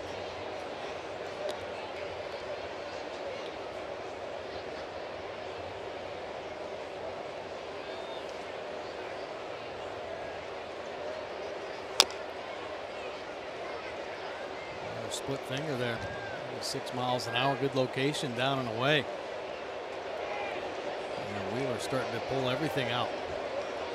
Pretty solid mix here, keeping the Orioles off that fastball. Foul tip, so he has life. Milwaukee couldn't get it to stick in the glove. Orioles won last night to snap their 7-game losing streak. But the Birds have gone just 5-13 in their last 18 games. And there goes Cisco on an off-speed pitch. That is strikeout number 5. Orioles go 3 up, 3 down. 7th inning stretch in New York.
The Mets have 2 hits. They have a double off the bat of Asdrubal Cabrera and an infield hit by the pitcher Zach Wheeler, a single. And that's it. Bundy has walked 1. He's allowed the 2 hits. Wheeler has hit 2 batters and walked a batter. So the Orioles have had 6 base runners. They've stranded 5 and 1 was erased on a double play. So here's Todd Frazier to lead off. That ball is crushed. If it's fair, it's gone down the line. That is a foul ball. So trying to ambush Bundy, nearly did. Yeah. First pitch fastball, fortunately for Bundy, located very well, just off that inside corner. Frazier just yanking it foul. My goodness, he got that one.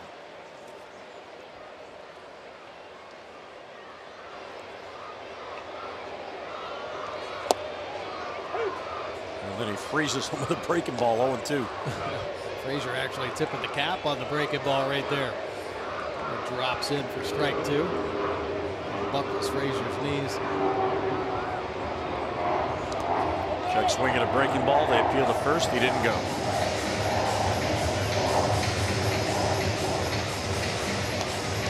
Now Frazier a little jumpy right now. You see him getting wide, but everything falling forward, almost swinging at that slider, spiked down in the dirt.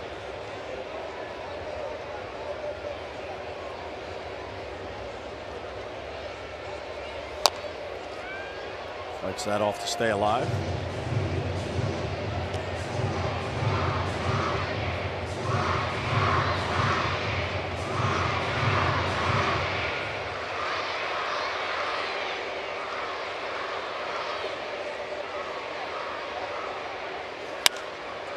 Keep it around on that one, so 1-2, the count holds.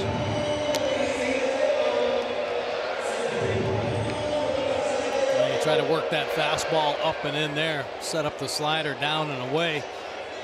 I'd be surprised if Cisco calls up and in one more time before he targets that slider. Center field, it hangs for Jones. Ooh, that ball nearly sailed on him. Wow. So Frazier, a frustrating at bat. He hits 2 balls very hard. One goes foul, and Jones hauls in the other for the out. Fans, MLB At Bat is your #1 Orioles app. You can customize your experience to catch every moment this season. Customize your Orioles home screen icon, plus features such as the MLB.TV Game of the Day, pitch tracking, in-game highlights, live radio broadcasts, stats, news, and more. Download MLB At Bat today. There's a ball taken by Jay Bruce. Bruce is 0 for 2. He has gone 21 for 102 since May the 1st. 21 for 103. There's Machado, busy day in the shift. Yeah, he's looking pretty slick over there on the second base side. Well, 4 or 5 opportunities. Ground balls over there. Handle them all very clean. And Scope having another conversation.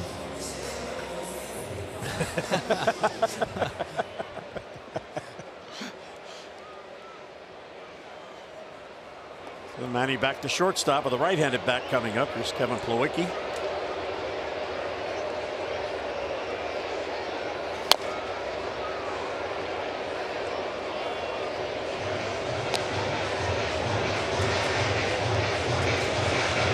Well, the Mets nearly broke through on that long foul by Todd Frazier.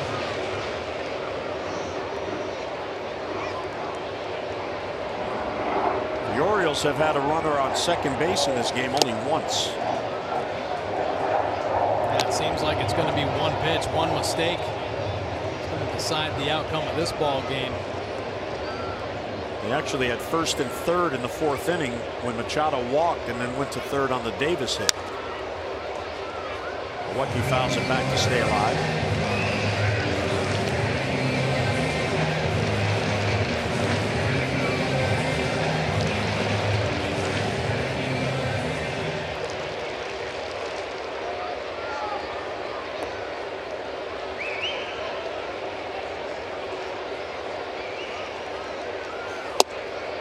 Little high with a breaking ball.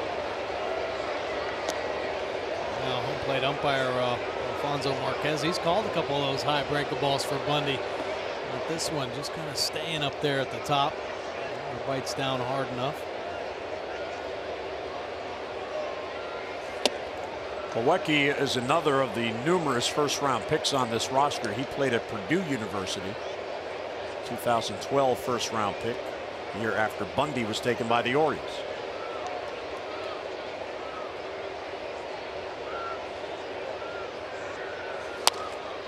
Left field off the end of the bat. Long run for Mancini. He's not going to get there. And that's down for a base hit in the corner. And Plawecki gets into an off-speed pitch, and he doubles with 2 men down.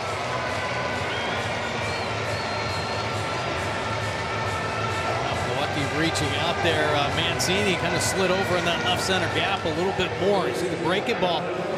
Terrible pitch. Maybe staying up just a little too much with the 2 strikes. Finds some outfield grass and then kicks away to the wall, easily getting into second base. Unfortunately, 2 outs. That's going to prompt Bundy. There's Watt Gonzalez on 4 pitches. Now the force on any base. Bundy will take his chances with the pitcher. Or a pinch hitter. And Jose Bautista is going to come off the bench. And the Orioles probably won't be too terribly upset that Zach Wheeler's now out of the game. But if you're Mickey, the manager of the Mets, you're going for it here. You want to get a run on the board heading to the 8th inning. Yeah, not too many opportunities in this ball game. And they get to go right to the back end of the bullpen. Familia up there warming up.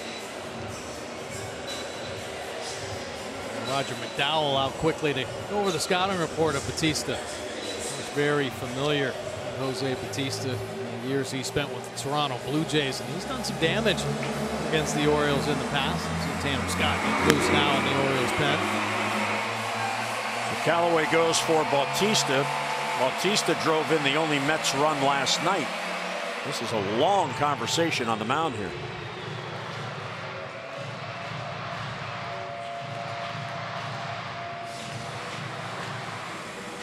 Bautista last night against Alex Cobb came off the bench in the 5th inning and drove in a run with a sac fly. So Callaway hoping for similar results.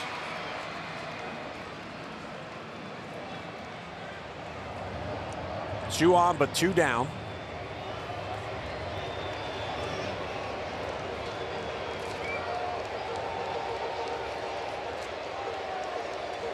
Bautista never has been able to get a base hit off Bundy. He's 0 for 8, and there's a breaking ball in there for a strike. A nice breaking ball here. Get me over piece. Look at Batista getting bent back right there. I think it's some up and in cheese, but no, drops down in for strike 1. And now on the outside corner. Doubling up. Almost a replica. Another buckler there for Batista. Strike 2.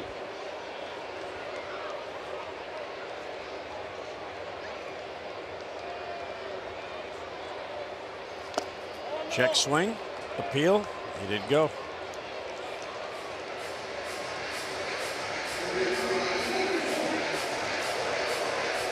Hard slider. Batista. Yes, checking. Good call by DJ Rayburn at first. Almost got him the chase. Nice block there by Cisco. And a couple hard sliders down in the dirt. Good trust. Dylan Bundy to have Cisco slide over and just keep him right there.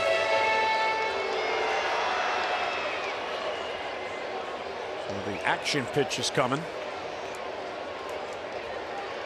You prefer not to go 3-2 to a home run threat.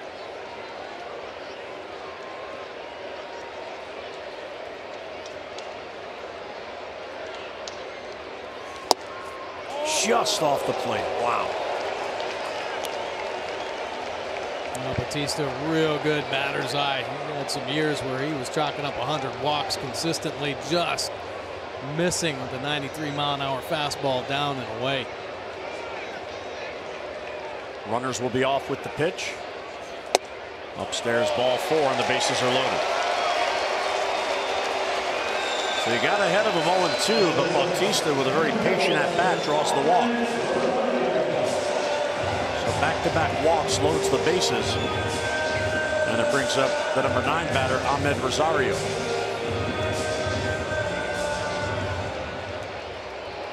Rosario, a couple flyouts with fly balls.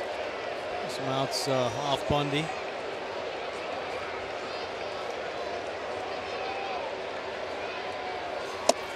It's a fastball by him 0-1.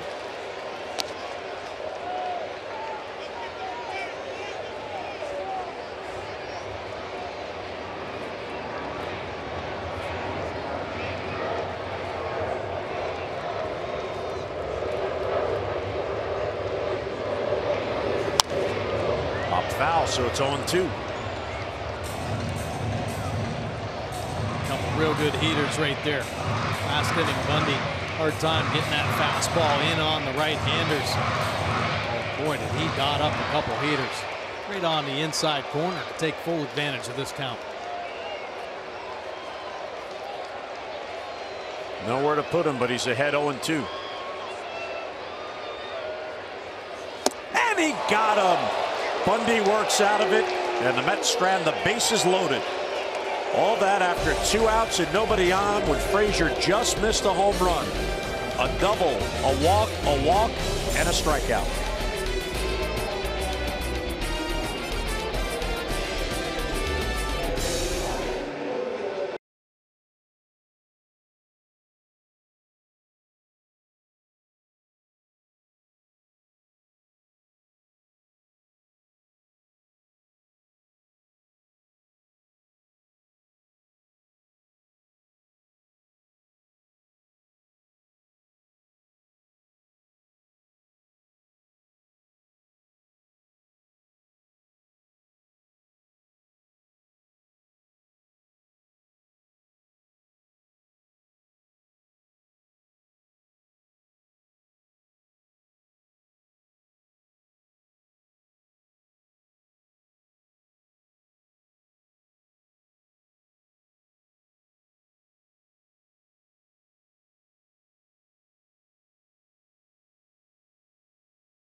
Pitch count got up to 93, but he was pinch hit for that last inning, so he leaves the ball game. Fans, regular oil changes at Jiffy Lube will help your vehicle's engine run cleaner and longer. Jiffy Lube, drive in today. Yeah, it is the Jiffy Lube pitching change, and Yuri's Familia coming on into the ball game. 28th appearance, has a couple wins with a 2.25 earned run average. See 14 saves in 18 appearances, so he has blown a few. 28 innings of work. He has 33 punch-outs. Yeah, he can strike them out. Big-time fastball, 92 to 98 miles an hour. You see the opponents hitting 238. The righty's just 196 with that fastball slider combination, but the lefty's up to 286. So Familia, who often closes out games, comes on here in the 8th, and he'll face Pedro Alvarez, who will pinch hit for Bundy. So Dillon's day is also done after 7 scoreless innings.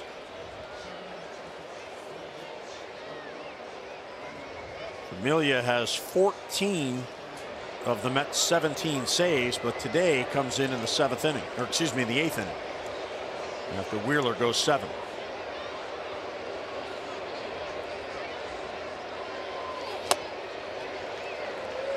Swings through a fastball 0-1. That's a two-seam fastball. My goodness, that running action. Sink and run.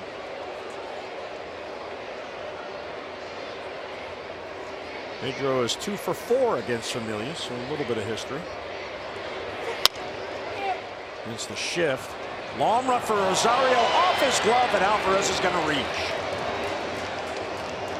There's another play where it may have been better for the fielder behind him, the fielder. Cabrera was in the outfield, and he could come in on the ball. Yeah, he was way back on the grass. I think this is a pretty routine play. I just think he lost a little concentration at the end. You know, we're talking about getting a little flippy with your glove. See how high he was carrying his glove, and then at the end sticks it down there.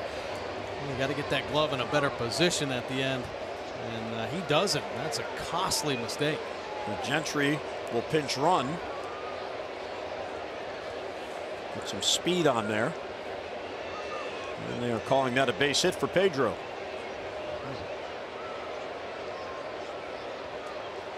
And here's Mancini.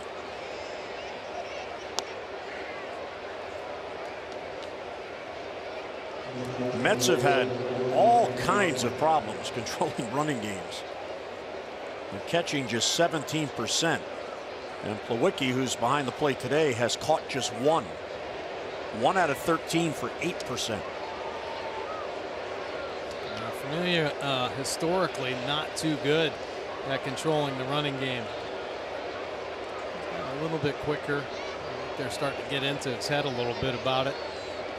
How costly it can be.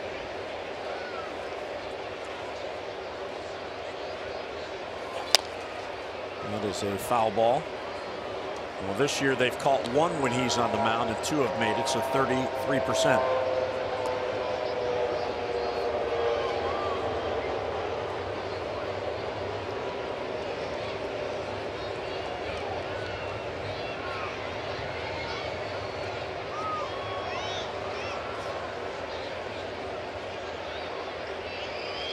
Third time in the game the Orioles have had the leadoff man on.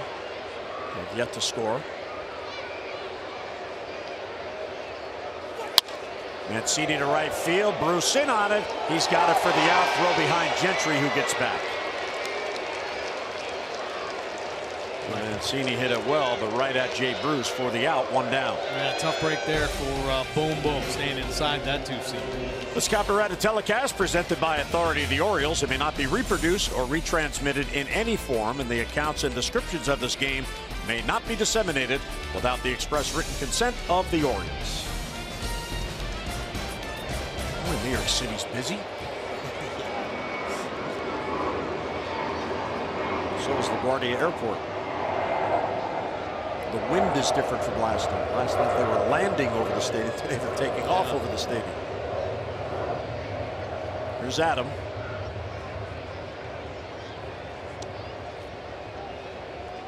You may see Gentry try to get to second base here. Well, I would hope. He's the most accomplished of the base stealers on the year for the O's. I think the Orioles have to get into aggressive mode right here. He has 7 of the 18 stolen bases for the team. Fastball in the inside corner, rare inside corner called strike.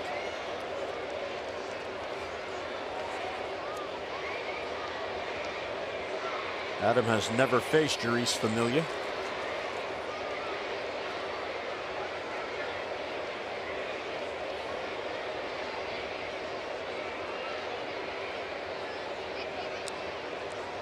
There goes Gentry.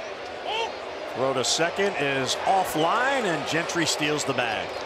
So he is in scoring position with 1 down. Now there you go. Gentry showing some serious patience over there. Familia, extra long hold right now and still gets a really good jump. That's a pretty good ball to throw Gentry out on as well. Up and in. The Gentry speed to win that race, get himself in a scoring position. Whoops. Almost overslid the base. So now base hit can get the O's the lead. 1-1 on Jones.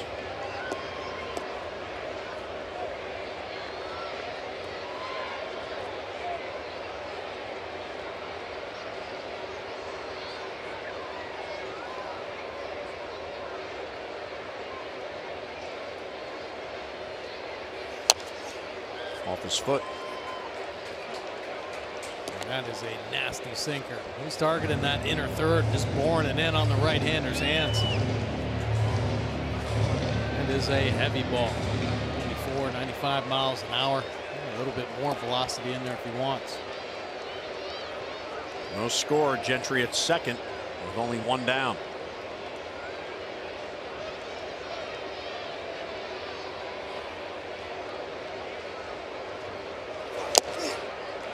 And a foul tip. Adam has life.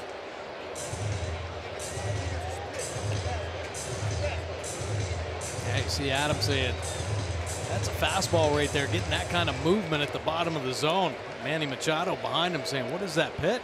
Sounded like you said it's a split. Well, I think Manny thinking that that movement down there in the bottom of the zone looks like split finger action, but Adam Jones said, no, that's a fastball. A two-seamer riding hard in. The third and fourth pitch. It's right where you want them, down and in.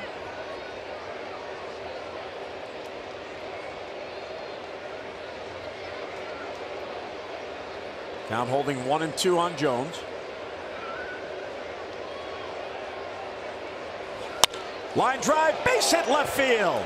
Gentry will be held at third as Nimmo was playing shallow.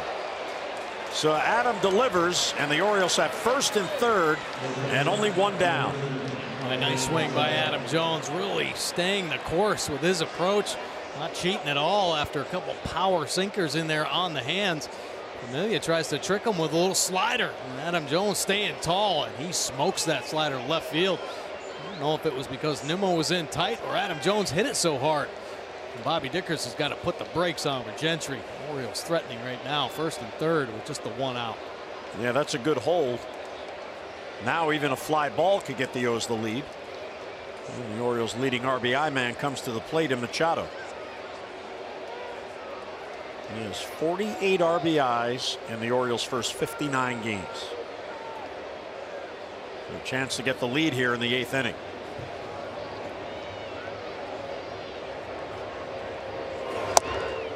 Right there for a strike. Manny wanted to look one over. Yeah, he wanted to see what that two-seam fastball looked like. That's a good look. Power sinker at 94.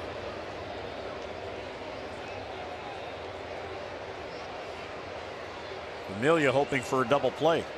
That would end the inning.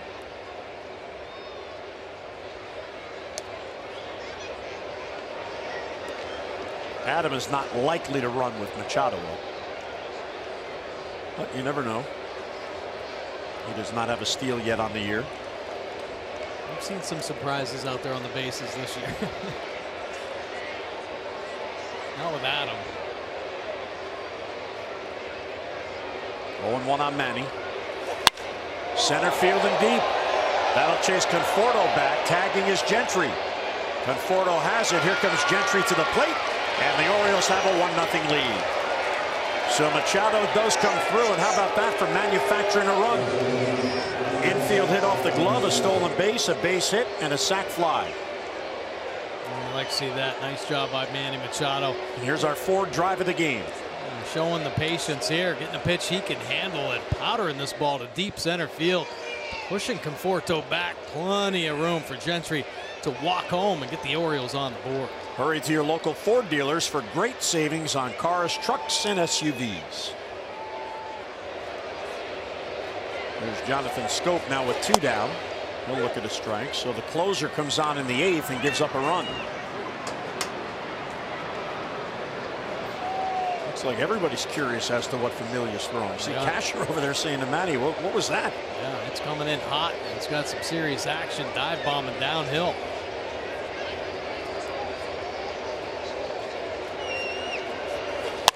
Scope, left field, pretty deep. Nimmo back on it. On the warning track, he'll make the catch. He just got under it. But the Orioles scratch out a run, and they strand Jones mid-8th. The O's now in front.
Let's go back to the first inning. Adam Jones swing and a miss, loses the bat, but there's his teammate Manny Machado. Grabs that bat with one hand. Ole. Nicely done by Machado. There you go. Win a Gold Glove for that. Catching bats. Don't leave. There's the Shea Bridge. Shea Stadium was the former home of the Mets. How about Dylan Bundy's long line? 7 strong innings. Scattering those 3 hits. He didn't have the 3 walks, but 5 punch-outs for Dylan Bundy. And in command of this ball game for sure. And Bundy going to give way to the bullpen. Richard Blyer now in. Of course, got the big double play ball in last night's ball game. 2.20 earned run average. 3 wins on the season. A lot of punch-outs in his 28 2/3 innings of work, but boy, can he keep the ball down. How about a 59% ground ball rate? Opponent's hitting .301. It's recently starting to pick up some base hits off Blyer. He's a pitch-to-contact pitcher, and the Oriole defense ready for some action. So the O's need 6 outs. Here's Brandon Nimmo. Foul off the mask of Chance Sisco. Joey Rickards now the game in left field, takes over for Trey Mancini, and Craig Gentry, who pinch ran for Alvarez, stays in the game in right field. So Trumbo's out of the game. And Rickard is in on a double switch. I'm guessing Blyer goes into Trumbo's spot, which will lead off in the 9th because he would likely not be on for the bottom of the 9th anyway.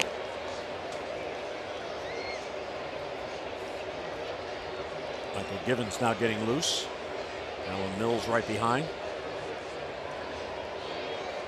So the good news is for Bundy is that the Orioles, by scratching out that run, he can now get a win. Yeah, Dylan Bundy needs to start racking up some wins. Of course, a lot of the guys in the rotation could use a couple W's under their belt. Let's take a look at Nimmo. Why was he hopping around? He just smoked the ball right off that front foot. And actually, Buck has Joey Rickard in Trumbo's spot, so Joey will lead off in the 9th. So Blyer goes into Mancini's spot.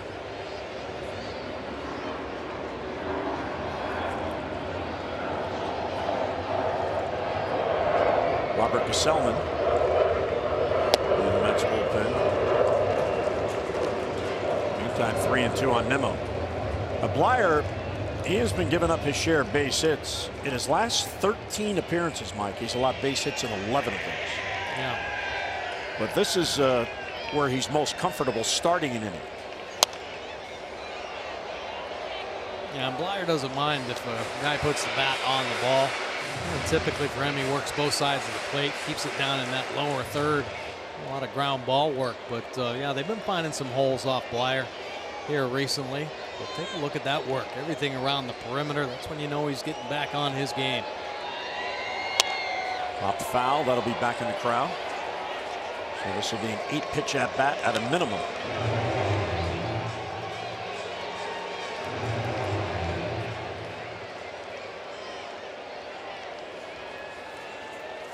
Blyer's having a good year for the O's.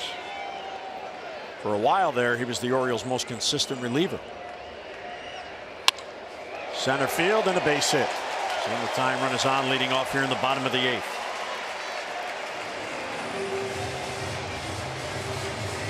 He got ahead 1-2, but then 2 pitches out of the strike zone, and Nimmo, after a couple of foul balls, gets a base hit. Blyer not wanting to walk him. He says, here you go, hit it if you can, and he does. A little shorter, just slapping it back through the middle for the knock. See what Mickey Callaway does. The Orioles are not expecting a sacrifice. Cabrera has 10 home runs.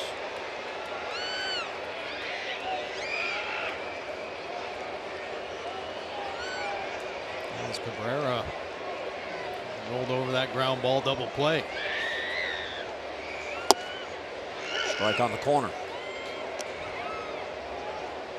Blyer kind of set him up through the AB. Worked him with a couple cutters inside, and then softened one up on the outside corner. He just rolled right over to it. The tailor-made 6-4-3 in last night's ball game.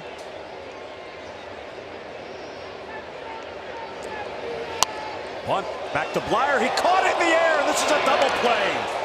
Outstanding fielding there by Blyer. Wow. Nimmo doesn't want to leave second base. He can't believe it. Take a look. We're thinking he's got an opportunity to lay a bunt down, a little bunt for a base hit, but Blyer thinking against that. You see the home plate umpire, Alfonso Marquez, making the call right there. Yeah, he caught it in the air, getting the front of that glove underneath the baseball, and then taking his time, throwing the strike over to Davis. Nice double play. Another big one for the Orioles. Oh, yeah. He didn't trap that at all. That wasn't even close to a trap. Oh, that is a big, big play. It erases the base runner in a 1-0 game. Yeah, you know the Mets are going to be scratching their head on that one. I already talked about Cabrera leading this team in home runs and RBI. And just killing a rally right there. And there's a strike to Michael Conforto. And the other thing it does, Mike, the tying run is only at the plate now. A moment ago, it was the go-ahead run.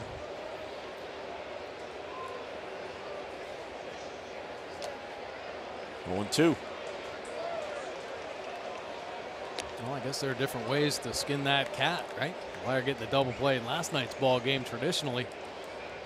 And this double play, a little bit different, but still working the same way.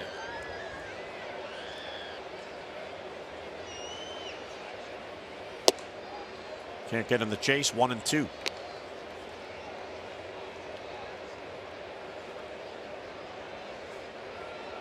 Conforto 0 for 2 with a walk. He's just 3 for his last 20. Buck and the Birds clinging to a 1-0 lead. This one's popped up.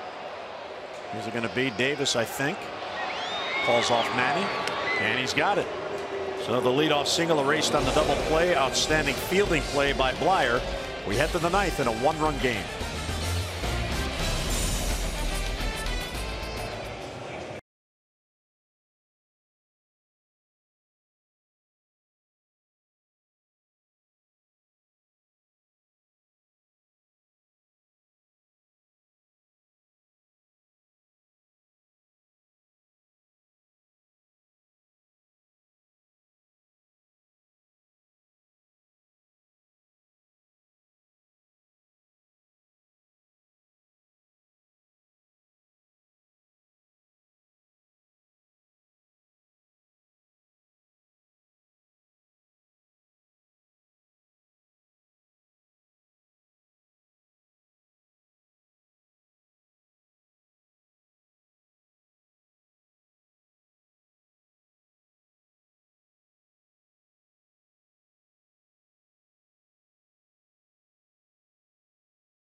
The Orioles continue this road trip. Birds head north of the border. A 4-game series against the Blue Jays. All gets going tomorrow. Our coverage on MASN begins at 6:30 with those extra presented by Ford. And then game coverage at 7 o'clock. We've got all the access you need right here on MASN. City Field. There's the Jackie Robinson Rotunda. Mimicking Ebbets Field. And there's Robert Gesellman. And take a look at his numbers on the year. 28th appearance out of the Mets bullpen. 5 wins out of the pen with a 3.28 earned run average. 34 punch-outs in 35 2/3 innings of work. A couple saves out of the pen, holding opponents down to a 238 average. The righties at 260, but the lefty is down to 208. And keep it on the ground as well. 57% on the ground. Nice 2-seamer. He throws in the low to mid-90s. Got a little slider, curve, and change to go along with it. Blyer and Francisco talking it over there. Joey Rickard is in Trumbo's spot.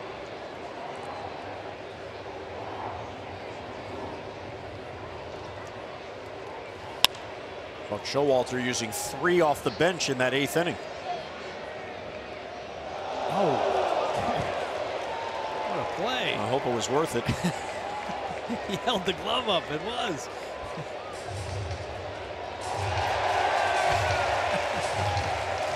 Actually showed the ball. He's giving it to an Oriole fan, I think. Oh, yeah. Ow.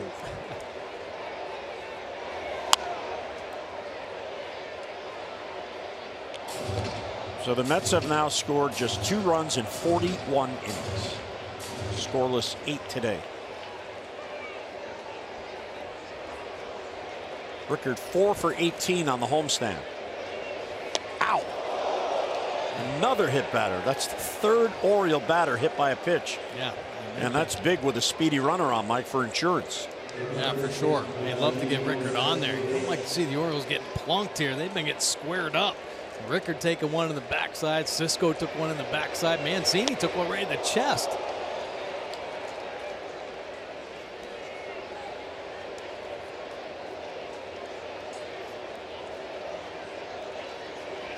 Well, Chris Davis with a runner on. Slices it foul.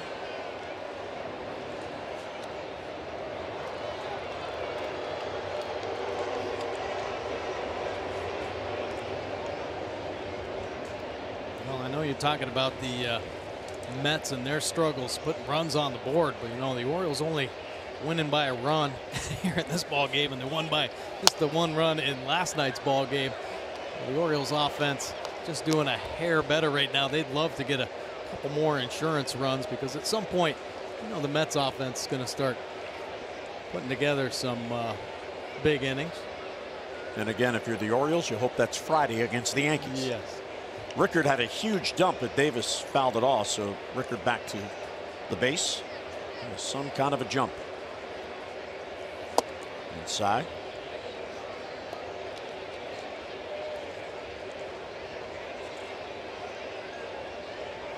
The only hitter prior to this inning that has seen Gesellman is Jace Peterson, a former Atlanta Brave.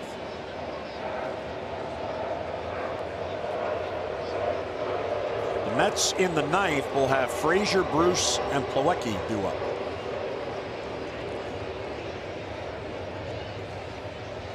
Rickard goes again, and it's fouled off again. Davis getting into protection mode. I'd like to see that. Borderline pitches. Last one, nasty little changeup on that outside corner. Just reaching out, extend this AB.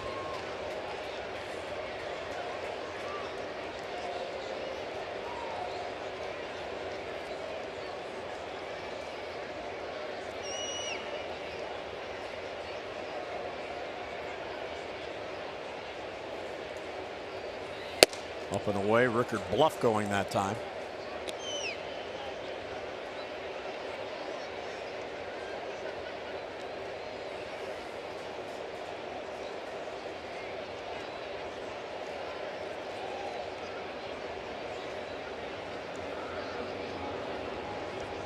Whoop, he was leaning and he got him.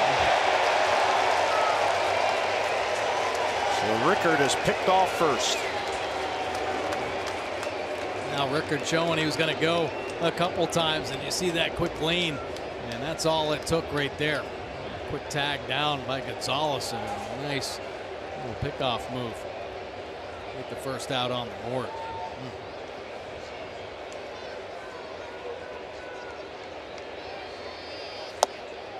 Strike 3 call. Breaking ball in the inside corner. So just like that, 2 outs and the base is empty.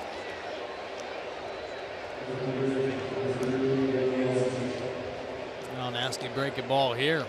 Davis showing he was going to fight to protect that nasty changeup, but breaking ball all on the dish, but just locks him up.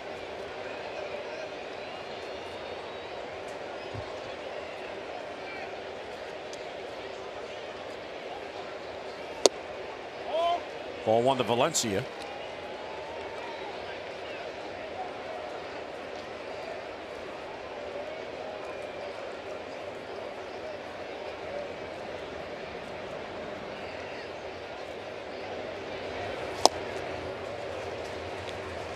Danny Valencia stepping in the bucket on that breaking ball there. A little old school. Valencia always kind of stepping in the bucket. It's pretty obvious. Big swing. You get that tack on run. Can't get him to chase that breaking ball, so they count to 2-1.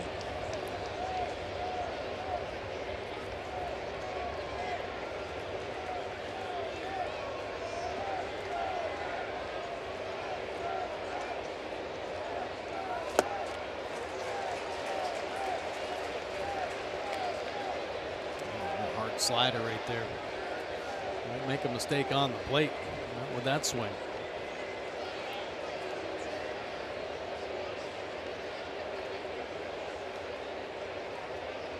2-2 on Valencia. Ball 3. Selman has a good arm. Orioles saw him in spring training. He made the trip over to Sarasota. The ability to start, but on this squad, he's better used in the bullpen.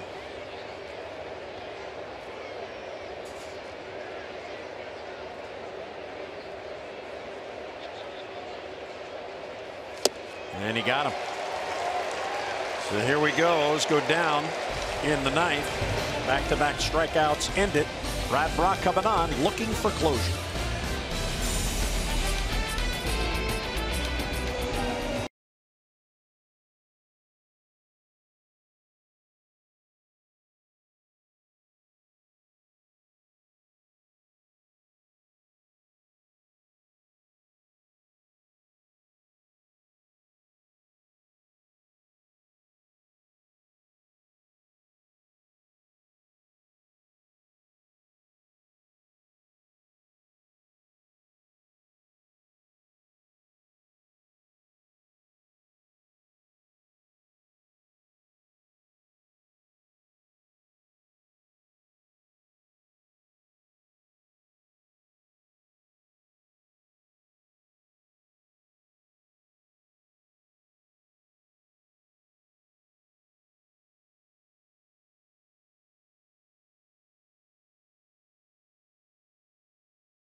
Nothing to hide. That's transparency.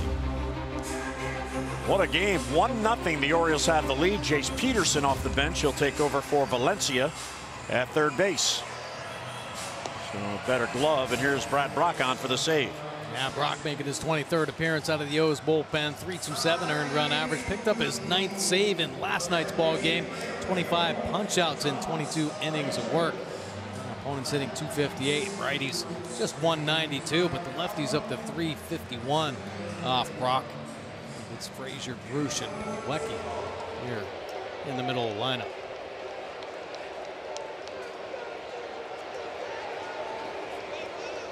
Frazier nearly hit a home run his last at bat. He just hooked it foul by the pole. Breaking ball low, 1-0.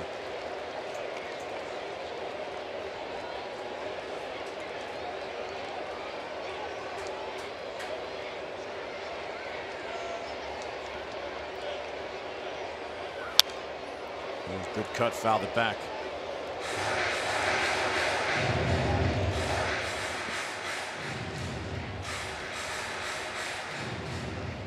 Brad Brock made it look pretty easy in last night's ball game. A few weak pop-ups to get out of the ball game, pick up that 9th save. Brock tough to get on that crossbody delivery. Line drive to the gap. That's down for a base hit.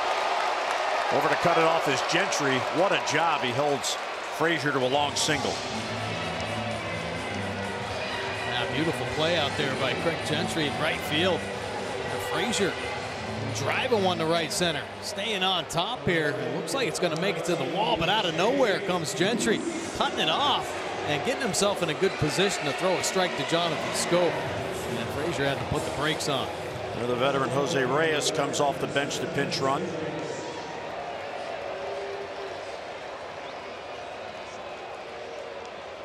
There's Jay Bruce. So that changes the inning here. And now you have the winning run at the plate.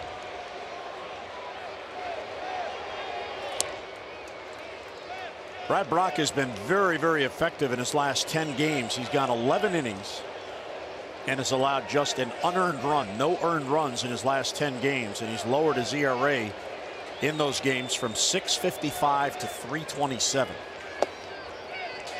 Changeup is low.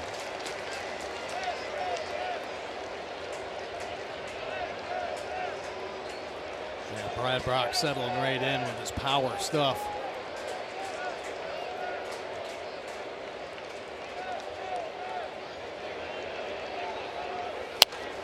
Now's it back. And for Brad Brock, it's just all about staying in attack mode, being aggressive. Strike one is real important for Brad Brock. His ability to execute and work the edges. But Brad's got some swing and miss stuff. And the fastball's got a lot of life to change. And nasty as heck. And power slider, of course. Reyes back to the base.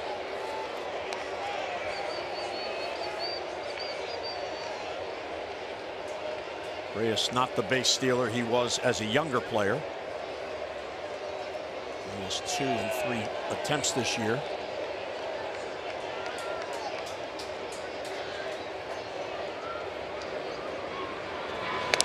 Certainly has Brad's attention. Reyes is now 34. He turns 35 in June.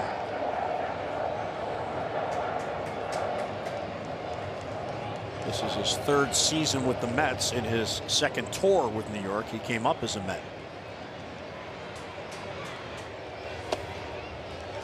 2-1. Can't get in the chase that changeup. A couple good pitches with it, though. Keeping it down in the zone. Don't want to make a mistake, get it elevated.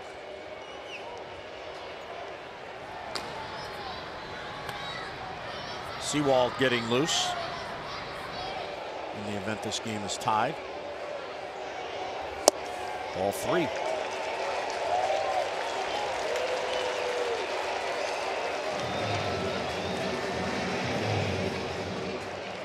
Well, this is the big pitch here. You want to get Bruce, because if he reaches, Plawecki on deck almost certainly will bunt.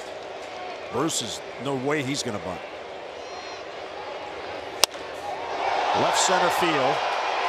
Rickard back on it, Jones back on it, and on the warning track he makes the catch. Reyes bluffs tagging, and the throw in from Joey Rickard. So Jay Bruce just missed. Boy, driving Rickard all the way back to the wall there. Got a little better than I thought. But long first out, fortunately for Brad Brock. Let's take a look here. He's got to come and get him. A 3-1 count. With some pretty good movement working on that outer third. It is a long out. Fortunately, Reyes able to stay at first base. Rickard got it right back in there in a hurry. And here's Plawecki, the catcher. 1 out of 3 with a double.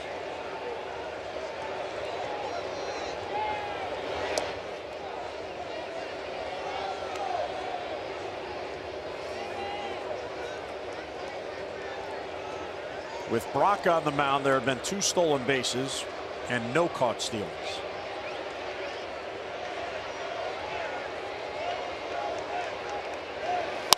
Popped them up. Here's Gentry. 2 down.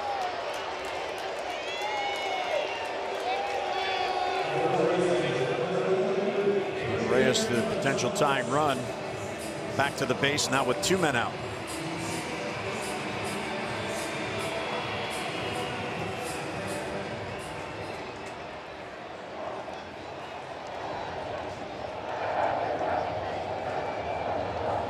Adrian Gonzalez is the last hope for the Mets. And And the hitter between the Orioles and a second straight win.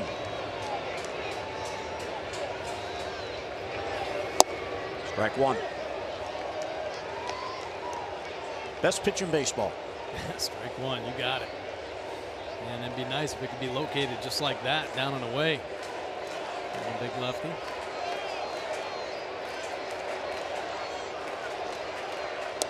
Keep them close. You know, the Orioles bullpen in this series last night, Gibbons, Blyer, and Brock, 3 scoreless innings combined. Today they're looking for 2 scoreless innings to get Monday a victory. Late on the swing, 0-2. He must have been looking for something else there. They just picked it up late. Very tough with a crossbody delivery. Not going to be quite as on that release point as you'd like.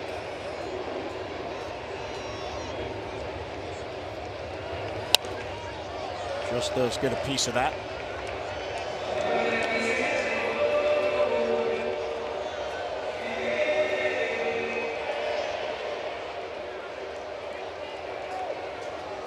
Manny and Scope out there are still talking.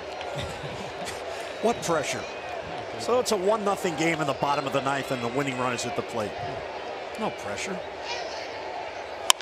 Lined into the shift. There's Scope. He will throw to first, and the Orioles win, and they sweep the 2-game series. What a game. The Orioles win it 1-0. Their first 1-0 win since September 1st of last year when they beat Toronto. And this is the 24th game this season that ends in a 1-0 score. And Mike, it's the first game all year the Orioles have won scoring just 1 run. Unbelievable. Well, pretty impressive job in last night's ball game, pulling out the win. Only his 2nd win when they scored 2 runs or less, but showing they can get it done with minimal offense. Yeah, 1 run is all it takes. Well, we hope you can join us tomorrow. More O's action as we head north of the border. Toronto the scene for a 4-game series against the Blue Jays. Our coverage on Masson begins at 6:30 with O's Extra presented by Ford, and then game coverage at 1 o'clock. And now for Mike Bordick and our entire hardworking crew, Jim Hunter saying so long from Citi Field. Once again, our final score, the Orioles 1 and the Mets 0. Today's telecast, a Masson presentation. Tom and Rick up next after a short break.